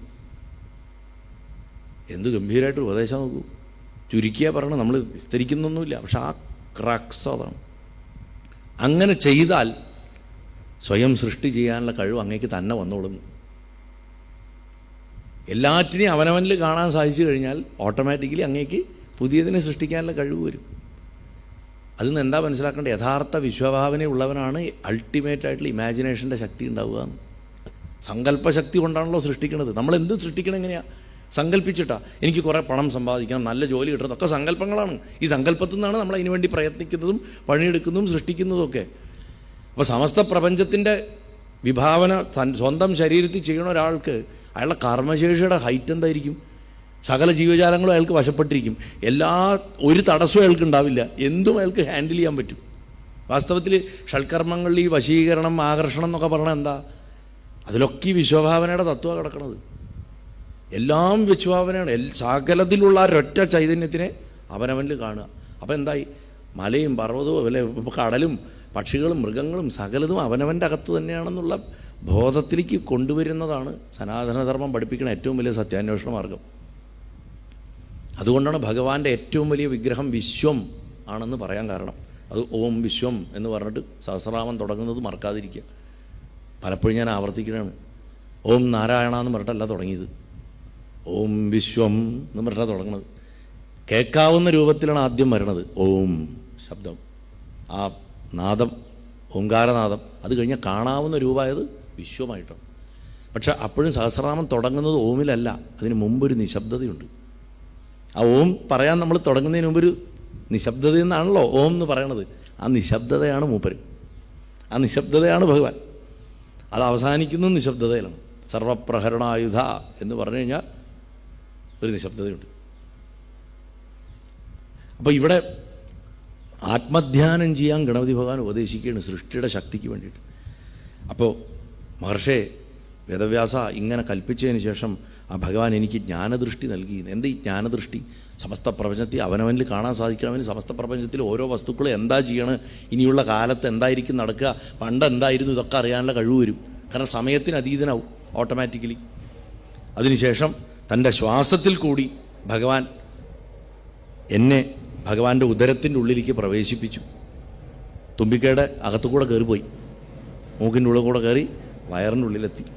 ആ മഹാകായനായിട്ടുള്ള വിഘ്നേശ്വരൻ്റെ ലംബോദരത്തിൻ്റെ ഉള്ളിൽ, വയറിൻ്റെ ഉള്ളിൽ സർവാണ്ഡ ബ്രഹ്മാണ്ഡങ്ങളെയും ഞാൻ കണ്ടു. പുറത്ത് മുഴുവൻ പ്രളയാ, പക്ഷെ അകത്ത് ഒരു കുഴപ്പമില്ലാണ്ട് ആ ബ്രഹ്മാണ്ഡങ്ങൾ മുഴുവൻ അവിടെയുണ്ട്. നമ്മുടെ ലോകങ്ങൾ, അത് ബ്രഹ്മാവിൻ്റെ ലോകവും ശിവൻ്റെ ലോകവും വിഷ്ണുവിൻ്റെ ലോകവും ഒക്കെ അവിടെ തന്നെ ഒരു കുഴപ്പമില്ലാണ്ട് അവിടെ ഇരിക്കുന്ന കണ്ടു. എല്ലാ ജീവജാലങ്ങളെയും കണ്ടു. എന്നെയും മഹാവിഷ്ണുവിനെയും ശ്രീപരമേശ്വരനെയും വിഘ്നേശ്വരൻ്റെ ഉദരത്തിൻ്റെ ഉള്ളിൽ ഞാൻ കണ്ടു. അത്ഭുതങ്ങൾ കണ്ടിട്ട് ദർശിച്ച് സംഭ്രാന്തനായിട്ട് ഞാൻ മനഃശാന്തി കിട്ടാൻ വേണ്ടിയിട്ട് വിഘ്നേശ്വരനെ സ്തുതിച്ചു. അപ്പോൾ സർവശക്തനായിട്ടുള്ള ഭഗവാൻ തൻ്റെ നിശ്വാസത്തിൽ കൂടെ എന്നെ പുറത്തേക്ക്, തുമ്പിക്കൈ കൂടെ പുറത്തേക്ക് അയച്ചു. അങ്ങനെ പുറത്തേക്ക് ഇതേപോലെയല്ലേ മാർക്കണ്ഡേയൻ കാണുന്നില്ലേ, ആലിലയിൽ കിടക്കുന്ന ഭഗവാന്റെ ശ്വാസത്തിൽ പോയി തിരിച്ചു വരുന്നത്. ഇതിൻ്റെ തത്വാർത്ഥം മനസ്സിലാവേണ്ടത് ഇതൊക്കെ ഒരൊറ്റ കാര്യമാണ് പറയാൻ പഠിപ്പിക്കുന്നത്. ഒരൊറ്റ കാര്യമാണ്. എങ്ങനെയാണ് ആ ബോധവസ്തു പ്രപഞ്ചമായിട്ട് മാറുന്നതെന്നും തിരിച്ചു വീണ്ടും ബോധവസ്തുവായിട്ട് തിരിച്ചു പോകണമെന്നും അദ്ദേഹത്തിൻ്റെ സങ്കല്പത്തിലാണ് നമ്മളിരിക്കുന്നത്. അത് നമ്മളിപ്പോൾ വീടിനെക്കുറിച്ച് ആലോചിച്ചുകൊണ്ടിരിക്കുമ്പോൾ വീട് നമ്മുടെ മനസ്സിലുണ്ട്. ശ്രദ്ധ മാറിക്കഴിഞ്ഞാൽ നമ്മുടെ മനസ്സിലെ വീട് തകർന്നുപോയി അല്ലേ? ഇപ്പം ഭഗവാൻ നമ്മളെയൊക്കെ സങ്കല്പിച്ച് വെച്ചിരിക്കുക. അദ്ദേഹത്തിൻ്റെ സങ്കല്പം പോകാതിരിക്കാൻ പ്രാർത്ഥിച്ചോളൂ. സങ്കല്പം പോയാൽ മൊത്തം പോയി. ഈ ചിന്തിച്ചു വെച്ചിട്ടുള്ളതൊക്കെ പോയാൽ അവിടെ അവസാനിച്ചു എന്നാ പറയണം. അങ്ങനെ അദ്ദേഹം എന്നെ പുറത്തേക്ക് അയച്ചു. പുറത്ത് വന്നപ്പോൾ അവിടെ ആരുമില്ല. മഹാവിഷ്ണുവിനെയും കാണാനില്ല, ശ്രീപരമേശ്വരനെയും കാണാനില്ല. എന്നെ നിശ്വാസത്തിൽ കൂടെ പുറത്തേക്ക് അയച്ച ഗണപതിയെ ഞാൻ കണ്ടില്ല. ഞാൻ ഒറ്റയ്ക്കായി. ഞാൻ സൃഷ്ടി ചെയ്യാനുള്ള പ്രചോദനം കിട്ടി, സർവ്വവേദ ശാസ്ത്രജ്ഞാനമൊക്കെ കിട്ടി. ഞാൻ ലോകത്തിൽ വെച്ച് ഏറ്റവും ശ്രേഷ്ഠനാണെന്ന് ധരിച്ചിട്ട് അഹങ്കരിക്കാൻ തുടങ്ങി. കാരണം ഞാൻ ഉണ്ടാക്കുന്നതൊക്കെ നല്ല ഭംഗിയുണ്ടായിരുന്നു, നല്ല നല്ല സൃഷ്ടികൾ ഞാൻ ചെയ്തു. ഞാനെന്നുള്ള അഹങ്കാരം ഞാൻ ചെയ്തുകൊണ്ടിരുന്ന പ്രവൃത്തിയെ ബാധിച്ചു. അങ്ങനെയുള്ള ആൾക്കാർക്ക് ഡൗൺഫോൾ വരിക. കർമ്മങ്ങൾ മുടങ്ങി, ബുദ്ധിഭ്രമം ഏർപ്പെട്ടു, ഓർമ്മകളൊക്കെ നശിച്ചിട്ടുള്ള ഞാൻ പശ്ചാത്താപവിവശനായി. അതായത് ഇവിടെ വ്യാസമഹർഷിക്ക് ഉണ്ടായത് പണ്ട് എനിക്കുണ്ടായിട്ടുണ്ട്. നീ ടെൻഷനൊന്നും അടിക്കണ്ട, ഇതിലും വലിയ അപകടത്തിലാണ് ഞാൻ പോയത്. എനിക്ക് ബുദ്ധിഭ്രമതയാണ് സംഭവിച്ചത്. വിഘ്നേശ്വരനെ എന്തോ ഒരു പൂർവ്വപുണ്യം കൊണ്ടോ എന്തോ ഒരു അരുളപ്പാട് കൊണ്ട് ബ്രഹ്മാവ് ധ്യാനിച്ചു സ്തുതിച്ചു. അറിയാതെ ചെയ്തു പോയിട്ടുള്ള അപരാധങ്ങളൊക്കെ പൊറുക്കണം എന്ന് പറഞ്ഞിട്ട് പ്രാർത്ഥിച്ചപ്പോൾ ഒരു അശരീരി കേട്ടു. ബ്രഹ്മദേവ, പേരാലിൻ്റെ വൃക്ഷച്ചോട്ടിൽ ഇരുന്നിട്ട് തപസ്സനുഷ്ഠിക്കുക, അതിൻ്റെ ഒപ്പം ഭഗവാന്റെ തിരുനാമങ്ങൾ ഭക്തിപുരസരം ജപിക്കുക എന്ന് പറഞ്ഞു. ഭൃഗുമഹർഷി ഇവിടെ സോമകാന്തൻ്റെ അടുത്ത് പറയുക, രാജാവേ, അപ്പം ബ്രഹ്മാവ് വേദവ്യാസ മഹർഷിയോട് തുടർന്ന് പറയാണ്, ആ അശരീരി വചനം കേട്ടപ്പോൾ അതിവിചിത്രമായിട്ടുള്ള എന്നാൽ വളരെ മനോഹരമായിട്ടുള്ളൊരു സ്വപ്നം ഞാൻ കണ്ടു. പ്രളയത്തിൻ്റെ ആ ഭീകരതയിൽ എല്ലാ ചരാചരങ്ങളും നശിച്ച് ലയിച്ചു പോകുന്ന സമയത്ത് ഒരു കൂറ്റൻ ആൽവൃക്ഷം മാത്രം ഒരിടത്ത് കാണപ്പെട്ടു. നമ്മുടെ ആലിലയിൽ ഭഗവാനെ കാണുന്നത് പ്രപഞ്ചവൃക്ഷത്തിനെയാണ് അത് ഇപ്പോഴും പറയുന്നത്. അതിനാണ് ഈ വൃക്ഷം എന്നുള്ള സംബോധന കൊടുക്കുന്നത്. അത് പണ്ടിവിടെ മള്ളിയൂർ സത്രത്തിൽ തന്നെ ഞാൻ മാർക്കണ്ഡേയ ചരിത്രം ഭാഗവതത്തിൻ്റെ ആ പ്രധാന ഭാഗം അവസാനിപ്പിക്കുന്ന സമയത്ത് വരുന്ന ആ ഭാഗം വിസ്തരിച്ച് പറഞ്ഞത് യൂട്യൂബ് കിടപ്പുണ്ട്. വേറെ ഏതൊരു പ്രഭാഷണമുണ്ട്. അതിൽ ഈ ആലെന്താണ്, ഈ കുട്ടി ആരാണ്, ശ്വാസം എന്ന് പറയുന്നത് എന്താണ്, അകത്ത് കാണുന്നത് എന്താണ്, പുറത്ത് കാണുന്നത് എന്താണെന്നൊക്കെ വിസ്തരിച്ച് പറഞ്ഞിട്ടുണ്ട്. അപ്പോൾ താല്പര്യമുള്ളവർക്ക് അത് കേൾക്കാം. ഇവിടെ നമുക്ക് സമയമില്ല, അതൊന്നും പറയാം. എന്താണെങ്കിലും ആ ഒരു കൂറ്റൻ ആൽവൃക്ഷം മാത്രം ഒരു സ്ഥലത്ത് കണ്ടു. അതിൻ്റെ ചില്ലിക്കമ്പുകളിൽ ഒന്നിൻ്റെ ഒരിലയിൽ അതിസുന്ദരനായിട്ടുള്ളൊരു ശിശു മനസ്സിനെ മയക്കണ ചിരി തൂക്കിയിട്ട് കിടക്കണ കണ്ടു. ധ്യാനത്തോടു കൂടിയിട്ട് ആ കുട്ടിയെ ഞാൻ സൂക്ഷ്മമായിട്ട് നോക്കി.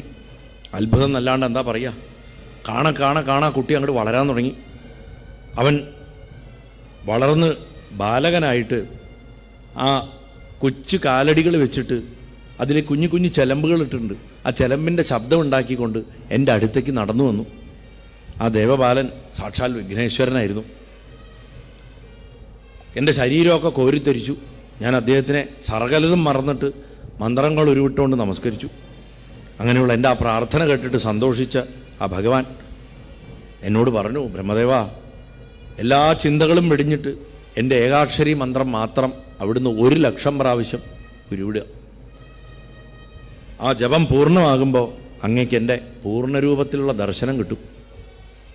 ഇതൊക്കെ ഒരു സ്വപ്നം പോലെയാണ് ഞാൻ കണ്ടത്. ആ സമയത്ത് ഞാൻ ആ സമയത്ത് എനിക്കുണ്ടായിരുന്ന ആ മോഹം, ആ നിദ്ര, ഉറക്കത്തിൽ നിന്ന് ഞാൻ ഉണർന്നു. വ്യാസമഹർഷിയെ പിന്നീട് ഞാൻ ഏകാക്ഷരി മന്ത്രജപം തുടങ്ങി. 1,00,000 തവണ ഗണേശ്വരനെ കണ്ട് അദ്ദേഹത്തിൻ്റെ പൂർണ്ണരൂപം കണ്ട് നമസ്കരിക്കാൻ വേണ്ടിയിട്ട് ഞാൻ ഒരുപാട് ക്ലേശങ്ങളൊക്കെ അനുഭവിച്ചു. കഷ്ടപ്പെട്ട് ഞാൻ അനുഷ്ഠാനം പൂർത്തിയാക്കിയപ്പോൾ ഭഗവാൻ എൻ്റെ മുന്നിൽ പ്രത്യക്ഷപ്പെട്ടു. ആ പുണ്യദർശനത്തിൽ വികാരം കൊണ്ട് നിറഞ്ഞിട്ട് ഞാൻ ആനന്ദത്തിൻ്റെ കണ്ണീര് കണങ്ങളൊക്കെ പൊഴിച്ചിട്ട് നിശ്ചേഷ്ടനായി നിശ്ചിന്തനായിട്ട് ധ്യാനനിരതനായിട്ട് നിന്നു.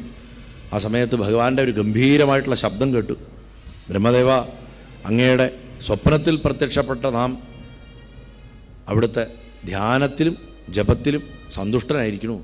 അങ്ങേക്ക് എന്ത് വരാണ് ആവശ്യം എന്ന് ചോദിക്കും. അപ്പോൾ ബ്രഹ്മദേവൻ പറയണല്ലയോ വ്യാസമഹർഷി, വിഘ്നേശ്വരൻ്റെ പാതാരവിന്ദങ്ങളിൽ വിളക്ക് അല്ലേ, വിളക്കിൽ എണ്ണ കത്തുന്നു. വിഘ്നേശ്വരൻ്റെ പാതാരവിന്ദങ്ങളിൽ ഭക്തിപുരസരം നമസ്കരിച്ചിട്ട് ഞാൻ അദ്ദേഹത്തിൻ്റെ മുന്നിൽ ഒരു അപേക്ഷ പറഞ്ഞു. ഞാൻ ചെയ്യണ കർമ്മങ്ങളും ആ കർമ്മങ്ങളുടെ അടിസ്ഥാനമായിട്ട് എനിക്ക് എന്തെങ്കിലും അഹങ്കാരങ്ങൾ വരികയാണെങ്കിൽ ആ അഹങ്കാരം മുഴുവൻ മാറ്റണം. എനിക്കൊരിക്കലും ഇനി അഹങ്കാരത്തോടു കൂടിയിട്ട് സൃഷ്ടി ചെയ്യാൻ ഞാൻ ഇടയാവരുത്. ഇനി ഞാൻ ചെയ്യണ എല്ലാ കർമ്മങ്ങളുടെയും എല്ലാ വിഘ്നങ്ങളെയും മാറ്റിയിട്ട് എന്നെ അനുഗ്രഹിക്കണം. അതിനുള്ള കൃപയുണ്ടാവണം. എനിക്ക് എൻ്റെ മനസ്സെപ്പോഴും തെളിഞ്ഞിരിക്കണം. ശുദ്ധമായിട്ടുള്ള ജ്ഞാനം ഉണ്ടാവണം. പക്വത ഉണ്ടാവണം. എടുത്തിയാട്ടം പാടില്ല. അങ്ങ് എപ്പോഴും സ്മരിക്കാനുള്ള മനസാന്നിധ്യം നൽകിയിട്ട് എന്നെ അനുഗ്രഹിച്ചാൽ മാത്രം മതി എന്ന് പറഞ്ഞിട്ട് നമസ്കരിക്കും. ഭഗവാൻ തഥാസ്തു എന്ന് പറഞ്ഞിട്ട് അപ്രത്യക്ഷണം. ഭൃഗുമഹർഷി പറയുക, അല്ലയോ രാജാവേ, വിഘ്നേശ്വരൻ മറഞ്ഞു കഴിഞ്ഞതിന് ശേഷം ബ്രഹ്മാവ് വീണ്ടും സൃഷ്ടി പുനരാരംഭിച്ചു. വീണ്ടും തുടങ്ങി. മരീചി തുടങ്ങിയിട്ടുള്ള 14 മാനസപുത്രന്മാരെയാണ് ആദ്യം സൃഷ്ടിച്ചത്. എന്നിട്ട് ആ മക്കളോട് കൽപ്പിച്ചു, സൃഷ്ടി നടത്ത് എന്ന് പറഞ്ഞു. പക്ഷെ ആ കുട്ടികൾക്കും ഞാൻ എന്ന ഭാവം ഉണ്ടായിരുന്നു. ജനിച്ചപ്പോൾ സൃഷ്ടിക്കപ്പെട്ടതിനൊക്കെ ഞാൻ എന്നുള്ള ഭാവം ഉണ്ടാവും. അപ്പം ഞാൻ എന്നുള്ള ഭാവം ഉണ്ടായിരുന്നുകൊണ്ട് അവരും ഗണപതിയെ ഓർത്തില്ല. അവർ കാര്യപ്രാപ്തിയില്ലാത്തവരായി. അവർ സൃഷ്ടിക്ക് ശക്തിയില്ലാത്ത ആൾക്കാരായി മാറി. പുത്രന്മാർ ഒന്നിനും കൊള്ളാത്തവരാണല്ലോ. 14 മക്കളെ ഞാൻ മനസ്സിൽ നിന്ന് സൃഷ്ടിച്ചിട്ട് ആദ്യത്തെ സൃഷ്ടികൾ ഇവരെ കൊണ്ട് എനിക്ക് ഒരു ഉപകാരവും ഇല്ലല്ലോ, ഒരു കാര്യമില്ലല്ലോ എന്നുള്ള വിഷമം കൊണ്ട് വിഷമിച്ചിട്ട് ബ്രഹ്മാവ് വീണ്ടും ഭഗവാനെ ധ്യാനിച്ചു. സൃഷ്ടികർമ്മത്തിൽ പൂർണ്ണമായിട്ടുള്ള കഴിവ് ബ്രഹ്മാവിന് വിഘ്നേശ്വരൻ മനസ്സറിഞ്ഞു കൊടുത്തു. അതുകൊണ്ട് ആരെയും ആശ്രയിക്കാണ്ട് ബ്രഹ്മാവ് തന്നെ സമ്പൂർണ്ണ സൃഷ്ടിയും അവിടുന്ന് അങ്ങോട്ട് നടത്തി എന്നാണ് പറയണം. അങ്ങനെ ശ്രദ്ധയോട് കൂടിയിട്ട് വിഘ്നേശ്വരൻ്റെ ഈ കഥ ഇത്ര നേരം കേട്ടുകൊണ്ടിരിക്കുന്ന വേറൊരു ആൾക്കാരുണ്ട്. അവരാണ് ഈ കഥ ചോദിച്ചത്. ശൗനകാദി മഹർഷിമാർ അവർക്ക് സൂതം പറഞ്ഞു കൊടുക്കുകയാണ് ഈ കഥ. അതിൻ്റെ ഉള്ളിൽ ഭൃഗു സോമകാന്തന്, അതിൻ്റെ ഉള്ളിൽ വ്യാസൻ ഭൃഗുവിന്, അതിൻ്റെ ഉള്ളിൽ ബ്രഹ്മാവ് വ്യാസന്. ഇങ്ങനെയാണ് കഥ പോണത്. അപ്പം ഇപ്പോൾ ഇവിടെ ശ്രദ്ധയോട് കൂടിയിട്ട് ഇത് കേട്ടോണ്ടിരുന്ന ശൗനകാദികൾ സൂതനോട് ചോദിച്ചു, സൂതമഹർഷിയെ, ബ്രഹ്മദേവനെ കൂടാണ്ട് വേറെ ഏതെങ്കിലും ദേവന്മാർ ഗണേശനെ പൂജിച്ചിട്ടുണ്ടോ? അതോ ബ്രഹ്മാവ് മാത്രമേ പൂജിച്ചിട്ടുള്ളൂ? മഹാവിഷ്ണുവും ശ്രീപരമേശ്വരനും സ്വയം പര്യാപ്തരായിട്ടുള്ള അതിശക്തന്മാരായിട്ടുള്ള ദേവാദിദേവന്മാരല്ലേ? അവർക്ക് എല്ലാ ലോകങ്ങളെയും പരിപാലിക്കാനും സംഹരിക്കാനുള്ള ശക്തി ഉണ്ടല്ലോ. അവർ അങ്ങനെയുള്ള കാര്യങ്ങളൊക്കെ തടസ്സങ്ങളില്ലാണ്ട് നിർവഹിക്കാൻ ഗണപതിയുടെ സഹായം ആവശ്യമുണ്ടോ? അവർക്ക് തന്നെ ചെയ്തൂടെ? ഗണപതിയെ പൂജിക്കേണ്ട ആവശ്യമുണ്ടോ? ആ ദേവാദിദേവന്മാർ പക്ഷെ ഗണപതിയെ ആരാധിക്കണമെന്ന് ഞങ്ങൾ പറഞ്ഞു കേട്ടിട്ടുണ്ടല്ലോ. അവരെന്തിനാണ് ഗണപതി ആരാധിക്കണം എന്ന് ചോദിച്ചപ്പോൾ ശൗനക മഹർഷിയുടെ ആ സംശയം കേട്ടിട്ട് ചിരിച്ചിട്ട് പുഞ്ചിരിച്ചിട്ട് സൂതൻ പറഞ്ഞു, മഹർഷി, അങ്ങ് ഇപ്രകാരമുള്ള സംശയങ്ങളൊക്കെ ചോദിക്കാൻ എന്താ കാരണം എന്ന് എനിക്കറിയാം. വിഘ്നേശ്വരനെ കുറിച്ച് കൂടുതൽ മനസ്സിലാക്കാൻ അങ്ങേക്ക് ആഗ്രഹമുണ്ട്. അതുകൊണ്ടാണ് അങ്ങ് ഈ ചോദ്യങ്ങളൊക്കെ ചോദിച്ചത്. എല്ലാ ലോകങ്ങൾക്കും പ്രയോജനപ്രദമാണ് അങ്ങയുടെ ഈ ചോദ്യങ്ങൾ. അതുകൊണ്ട് എല്ലാവരുടെയും നന്മയ്ക്കും ഉപയോഗത്തിനും വേണ്ടിയിട്ട് ഞാൻ ഇതിൻ്റെ ഉത്തരം പറയാം. എന്നിട്ട് പറഞ്ഞു, ശ്രദ്ധയോട് കൂടിയിട്ട് കേൾക്കണം.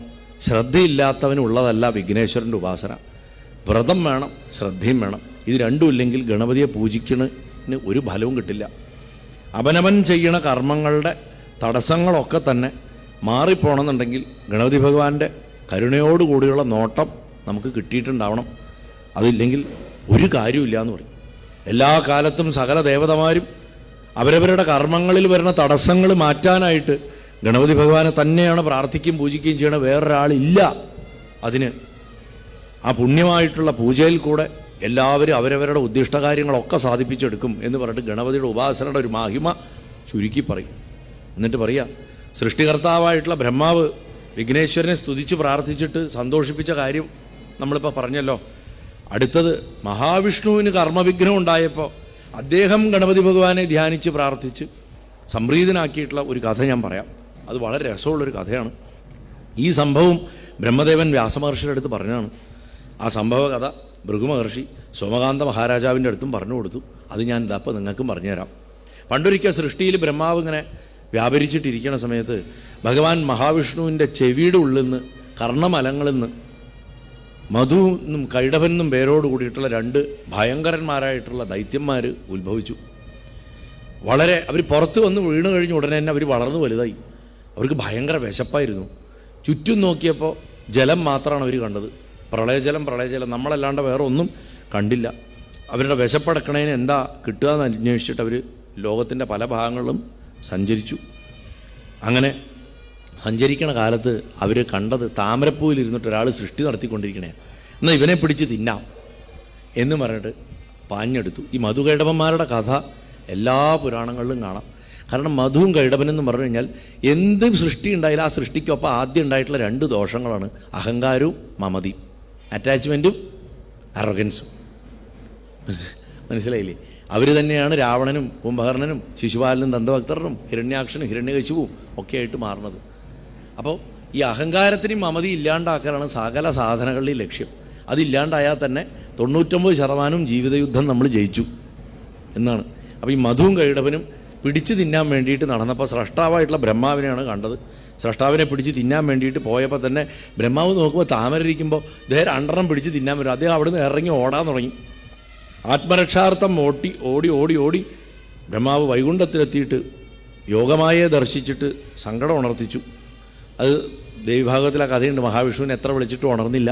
അപ്പോൾ മഹാവിഷ്ണുവിനെ ഉറക്കാൻ കാരണമായിട്ടുള്ള ശക്തി ആരാന്ന് നോക്കിയപ്പോൾ ദേവിയാണ്. നിദ്ര യാദേവി സർവഭൂതേഷു നിദ്രാരൂപേണ സംസ്ഥിത അല്ലേ? നമസ്തസ്യൈ നമ. അപ്പോൾ നിദ്രയെ സ്തുതിച്ചു. അയാൾ ഇവിടെ ഇല്ല അല്ലേ? വോളിയം വീണ്ടും എന്തൊരു, എനിക്ക് ഭയങ്കര സ്ട്രെയിൻ വരുന്നു തൊണ്ട, ഈ ശബ്ദം ഇങ്ങനെ നിൽക്കണോണ്ടേ. ഈ ഫീഡ്ബാക്ക് സ്പീക്കർ സൗണ്ട് ഭയങ്കര കുറവാണ്. അതിൻ്റെ മുകളിൽ സംസാരിക്കേണ്ടി വരുമ്പോൾ തൊണ്ട. അങ്ങനെ യോഗമായ ദർശിച്ചിട്ട് സങ്കടം ഉണർത്തിച്ചു. കുഴപ്പമില്ല, അവിടെ ഉണ്ട്.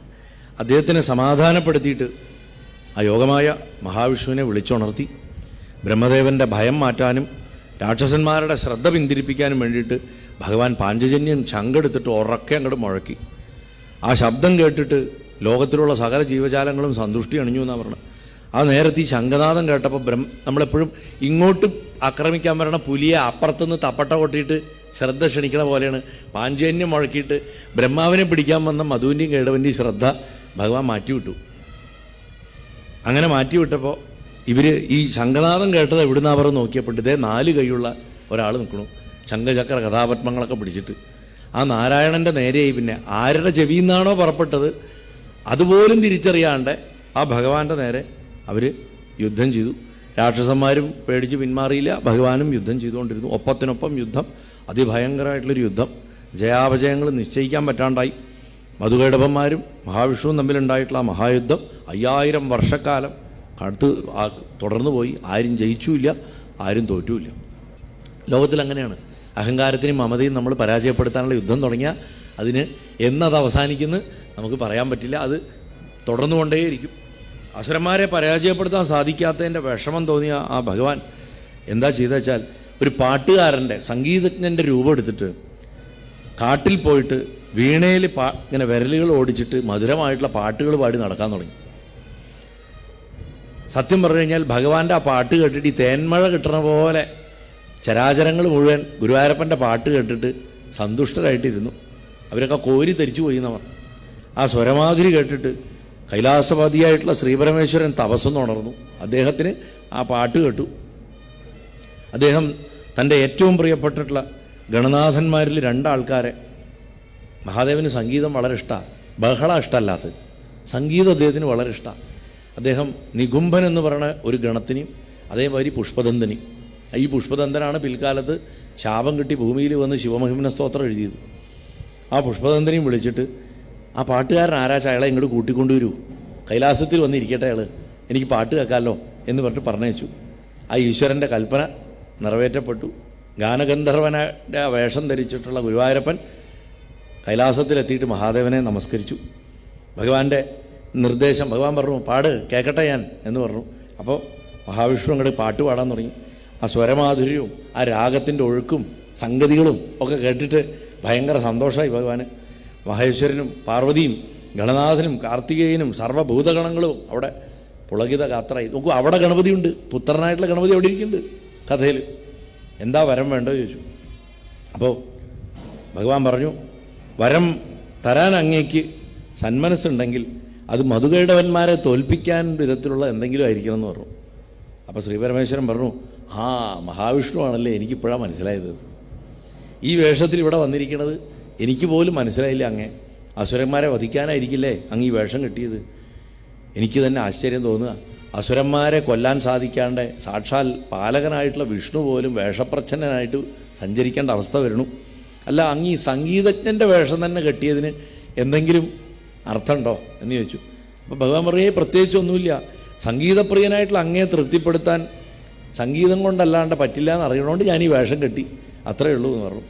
മധുകേടവന്മാരെ പരാജയപ്പെടുത്താനുള്ള മാർഗം എനിക്ക് പറഞ്ഞു തരണം എന്ന് പറഞ്ഞപ്പോൾ ഭഗവാൻ ഒരു നിമിഷം ധ്യാനിച്ചിട്ട് പറഞ്ഞു, ഗണേശം പൂജയിത്യൈവ വ്രജയുദ്ധായ മാരിഷ സചതൗ മായയാമോഹ്യ വശതാം പ്രാപയിഷ്യതി. ഗണേശനെ പൂജിക്കുക, രമാവതിയായിട്ടുള്ള ഭഗവാനെ. മധുകേടവന്മാരെ പരാജയപ്പെടുത്തണമെങ്കിൽ ഗണപതിയെ പൂജിക്കുക, പ്രസാദിപ്പിക്കുക, അവരുടെ ശക്തി ക്ഷയിപ്പിച്ചിട്ട് തൻ്റെ മായാവിലാസം കൊണ്ട് അവരെ നിഗ്രഹിക്കാനുള്ള ശക്തി ഗണനാഥൻ തരും എന്ന് പറഞ്ഞിട്ട് അനുഗ്രഹിച്ചു. മഹാവിഷ്ണു പറഞ്ഞു, വിഘ്നേശ്വരനെ എങ്ങനെയാണ് പ്രീതിപ്പെടുത്തേണ്ടത്? അതിനുള്ള പൂജാകർമ്മങ്ങൾ വിധി പോലെ ചെയ്തില്ലെങ്കിൽ ഫലിക്കില്ലല്ലോ. തോന്നണമാതിരി പൂജിച്ചിട്ട് കാര്യമില്ലല്ലോ. എന്തെങ്കിലും കാണിച്ചിട്ട്, ഭക്തിയുടെ പേരിൽ എന്തെങ്കിലും കാണിക്കാൻ പാടില്ല താന്ത്രികത്തിൽ. അത് പഠിച്ചെന്നെ ചെയ്യണം. ചിട്ടയായി ഗുരുമുഖത്തുനിന്ന് പഠിച്ച് ദീക്ഷ കിട്ടി തന്നെ ചെയ്യണത്, അല്ലെങ്കിൽ അതിന് ഫലം വരില്ല. അപ്പം അതെങ്ങനെയാണ് ചെയ്യേണ്ടത് നോക്കൂ. വേണമെങ്കിൽ ഗുരുവായൂരപ്പന് പറഞ്ഞൂടെ, ആ ഞാൻ പോയി ചെയ്തോളാം. നമ്മളങ്ങനെയാണ്, വഴിപാട് കഴിക്കാൻ പറയാം, ആ ഞാനിത് ഓൾറെഡി ചെയ്യുന്നുണ്ട്. അത് വിധിയായിട്ട് ചെയ്യാൻ എങ്ങനെയാ ചെയ്യേണ്ടത് ചോദിക്കാനുള്ള ബുദ്ധി എപ്പോഴും വരില്ല. നിങ്ങളൊരു കാര്യം ചെയ്യൂ, ഒരു 11 പ്രാവശ്യം നാരായണീയം വായിക്കൂ. ഓ, ഞാൻ ദിവസം വായിക്കണേണ്. നിങ്ങൾ വായിക്കൂ 11 പ്രാവശ്യം. അപ്പോഴും അവർക്ക് തലേ കയറില്ല. ഞാൻ വായിക്കണേണ്. ഈ ചോദിച്ചിട്ട് ആ ഉത്തരം കിട്ടുമ്പോൾ അതനുസരിക്കുന്നതാണ് ആ പരിഹാരം എന്നുള്ളത് മനസ്സിലാക്കുന്നില്ല. ഞാൻ ചെയ്യണ്ടല്ലോ എന്നുള്ള അഹങ്കാരമാണ് അവിടെ വരുന്നത്. നിങ്ങൾ ഇതുവരെ ചെയ്തിട്ടുള്ള ഫലം ഉണ്ടായിരുന്നെങ്കിൽ പിന്നെ നിങ്ങൾക്ക് നമ്മളോടൊന്നും ചോദിക്കേണ്ട ആവശ്യമില്ലല്ലോ. അത് ഫലിക്കാത്തതുകൊണ്ടല്ലേ വന്ന് ചോദിക്കുന്നത്, അല്ലേ? അതുപോലെ മഹാത്മാക്കളൊക്കെ അങ്ങനെയാണ്. കൃഷ്ണൻ അങ്ങനെയാ. പാശുപതവ്രതം പുത്രൻ ഉണ്ടാവാണ്ട് ജാമ്പവതിയിൽ ഭഗവാന് മക്കളുണ്ടായില്ല. അപ്പോൾ ശിവപുരാണത്തിലുള്ളൊരു കഥയാണ്. ഉപമന്യു മഹർഷിയുടെ അടുത്ത് പോയിട്ട് കൃഷ്ണൻ പറയാണ്, എനിക്ക് പാശുപതവ്രതം അവിടുന്ന് ഉപദേശിച്ചു തരണം. അപ്പോൾ ഉപമന്യു ചോദിക്കും, അങ്ങെന്താ എന്നെ കളിയാക്കുകയാണോ? അങ്ങ് പരമശൈവൻ, ശിവനെ അങ്ങേപ്പോലെ അറിയണവരില്ല. ആൾക്കാർ വിചാരിക്കില്ലേ ഞാൻ എന്ത് അർഹത വെച്ചിട്ടാ ശ്രീകൃഷ്ണന് ഉപദേശം കൊടുക്കണം? അപ്പോൾ ഭഗവാൻ പറയുക, ആൾക്കാരറിയാൻ വേണ്ടി തന്നെയാണ്. ആരും തന്നിഷ്ടപ്രകാരം ഒരു കർമ്മക്രിയകളും ചെയ്യരുത്. ഈശ്വരീയ ആരാധനയിൽ പ്രത്യേകിച്ചും ഗുരുനാഥൻ ആവശ്യമാണ്. ഞാൻ എൻ്റെ ഇഷ്ടത്തിന് ചെയ്താൽ നാളെ ഓരോരുത്തർ പറയും, ആ കൃഷ്ണൻ ചെയ്തിട്ടുണ്ട്, അതുകൊണ്ട് ഞങ്ങളും തൻ്റെ ഇഷ്ടം കാണിക്കും എന്ന് പറഞ്ഞിട്ട് ആരാധിക്കും. അത് പാടില്ല. വ്രതമൊക്കെ ഉപദേശമായിട്ട് തന്നെ കിട്ടണം. അതുകൊണ്ട് മഹാത്മാവായിട്ടും ശിവഭക്തനായിട്ടുള്ള അവിടുന്ന് എനിക്ക് ഉപദേശിച്ച് തരിക പറയുമ്പോൾ ഗുരുസ്ഥാനത്തിരുന്നിട്ട് ഉപമന്യു കൃഷ്ണന് ഉപദേശിച്ചു കൊടുക്കും. അങ്ങനെയാണ് വർഷത്തിൽ ഒരു വർഷം മുഴുവൻ ദിവസത്തിൽ ഒരു നേരം ഒരു കൂവളത്തിൻ്റെ ഇല മാത്രം കഴിച്ചുകൊണ്ട് ഒരു വർഷക്കാലത്തെ വ്രത ശിവപൂജയാണ്. ഫുൾ ടൈം ഭക്ഷണം ഒരു കൂവളത്തിൻ്റെ ഇല ഒരു നേരം. അതാണ്. അങ്ങനെ ജനിച്ച മകനാണ് സാമ്പൻ, സംഹാരകനായിട്ടുള്ള സാമ്പൻ. സ്വന്തം കുലം നശിപ്പിക്കാൻ വേണ്ടിയിട്ട് ഭഗവാന് ജനിച്ച മകൻ.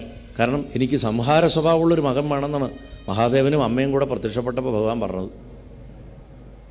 അമ്മയോട് കൂടിയിട്ടാണ് ശിവൻ വന്നതെന്നുള്ളത് കൊണ്ട് മകന് സാമ്പൻ, അമ്പയോട് കൂടിയവൻ എന്ന് പേരിട്ടു. സാംബശിവൻ എന്ന് നമ്മൾ പറയില്ലേ, ആ പേരിടുക.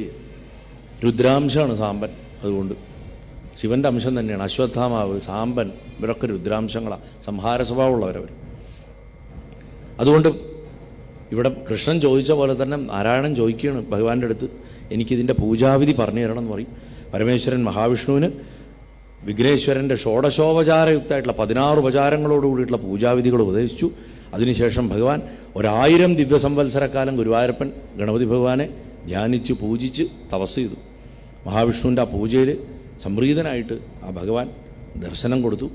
നിഷ്ഠയോട് കൂടിയിട്ടുള്ള അങ്ങയുടെ പൂജയിൽ ഞാൻ സന്തുഷ്ടനായി, എന്ത് വര അങ്ങേക്ക് വേണ്ടതെന്ന് ചോദിച്ചു. ഗണപതി ഭഗവാന്റെ ആ വാക്ക് കേട്ടപ്പോൾ ഗുരുവായൂരപ്പൻ പറഞ്ഞു, മധുകൈടഭന്മാരെ എന്ന് പറഞ്ഞ ക്രൂര രാക്ഷസന്മാരെ പരാജയപ്പെടുത്താൻ എനിക്ക് സാധിക്കണില്ല, അതിനുള്ള വഴി പറഞ്ഞു തരൂ പറഞ്ഞു. ഇത് കേട്ടപ്പോൾ ഭഗവാൻ പറഞ്ഞു, എന്നെ വിസ്മരിച്ചത് കൊണ്ടുണ്ടായത് മാത്രം ഉള്ള ഒരു തിക്താനുഭവമാണത്. ശുദ്ധബുദ്ധിയെ മറക്കരുത്. അത് ദേവനാണെങ്കിൽ പോലും വികാരസ്പർശമില്ലാണ്ട്, അഹങ്കാരസ്പർശം ഇല്ലാണ്ട് വേണം കാര്യങ്ങൾ ചെയ്യാൻ. എന്നെ വിസ്മരിച്ചത് കൊണ്ടുണ്ടായ തിക്താനുഭവമാണ്. യുദ്ധത്തിൻ്റെ ആരംഭത്തിൽ എന്നെ സ്മരിച്ചിരുന്നെങ്കിൽ അസുരന്മാരെ അങ്ങിപ്പോൾ നിഗ്രഹിച്ചിട്ട് അങ്ങ് തിരിച്ച് വൈകുണ്ഠത്തിലേക്ക് പോയി കഴിഞ്ഞിട്ടുണ്ടാവും. അങ്ങയുടെ പ്രഭാവം മനസ്സിലാക്കാണ്ട് ഞാൻ ചെയ്തു പോയിട്ടില്ല, അപരാധം പൊറുക്കണേ എന്ന് പറഞ്ഞിട്ട് ഗുരുവായൂരപ്പൻ വീണ്ടും മാപ്പ് പറഞ്ഞു. ദയവ് ചെയ്ത് വിഘ്നങ്ങളെ മാറ്റിയിട്ട് വിജയത്തെ നൽകി അനുഗ്രഹിച്ചാലും എന്ന് പറഞ്ഞപ്പോൾ, വിഷ്ണു ഇനി വിഘ്നങ്ങളൊന്നും ഉണ്ടാവില്ല, മധുകൈടവന്മാരെ നിഗ്രഹിക്കണേന് അങ്ങേക്ക് ശക്തി ലഭിക്കുന്നതാണ്, അതോടെ ബ്രഹ്മദേവന്റെ ഭയം മാറും, അങ്ങേക്ക് പേരും പ്രശസ്തി ഉണ്ടാവും, മധുകൈടവരിഭു മധുരിഭു, മധുകൈടവന്മാരെ വധിച്ചവൻ എന്ന പേര് അങ്ങേക്കുണ്ടാവും, അങ്ങേ ഞാൻ അനുഗ്രഹിക്കണു എന്ന് പറഞ്ഞ് അരുളി ചെയ്തിട്ട് ഗണപതി ഭഗവാൻ അപ്രത്യക്ഷനായി. അതിനുശേഷം ശ്രീനാരായണൻ വീണ്ടും തന്നെയും കാത്ത അക്ഷമരായിട്ട് തെരഞ്ഞുകൊണ്ട് നടക്കണം മധുകൈടവന്മാരുടെ മുന്നിൽ പ്രത്യക്ഷപ്പെട്ട് അവരുമായിട്ട് യുദ്ധം ചെയ്തു. അവർ പരിഹാസസ്വരത്തിൽ പറഞ്ഞു, പടക്കളത്തുനിന്ന് പേടിച്ചോടിയ നീതാ വീണ്ടും തിരിച്ചു വന്നു അല്ലേ, ചാവാനൊരുമ്പട്ടോ എന്നും പറഞ്ഞിട്ട് യുദ്ധം തുടങ്ങി. ഗണപതി ഭഗവാനെ മനസ്സിൽ ധ്യാനിച്ചുകൊണ്ട് അസുരന്മാരെ ദിവ്യാസ്ത്രങ്ങൾ അയച്ചിട്ട് അവരുടെ നെഞ്ചിൽ അസ്ത്രങ്ങൾ അയച്ച് വധിച്ചതായിട്ടാണ് ഗണേശപുരാണം പറയണത്. മറ്റു പുരാണങ്ങളിലൊക്കെ അവരെ പിടിച്ച് തൊടയിൽ വെച്ച് ചക്രം കൊണ്ട് കഴുത്ത് കീറിയെന്ന്.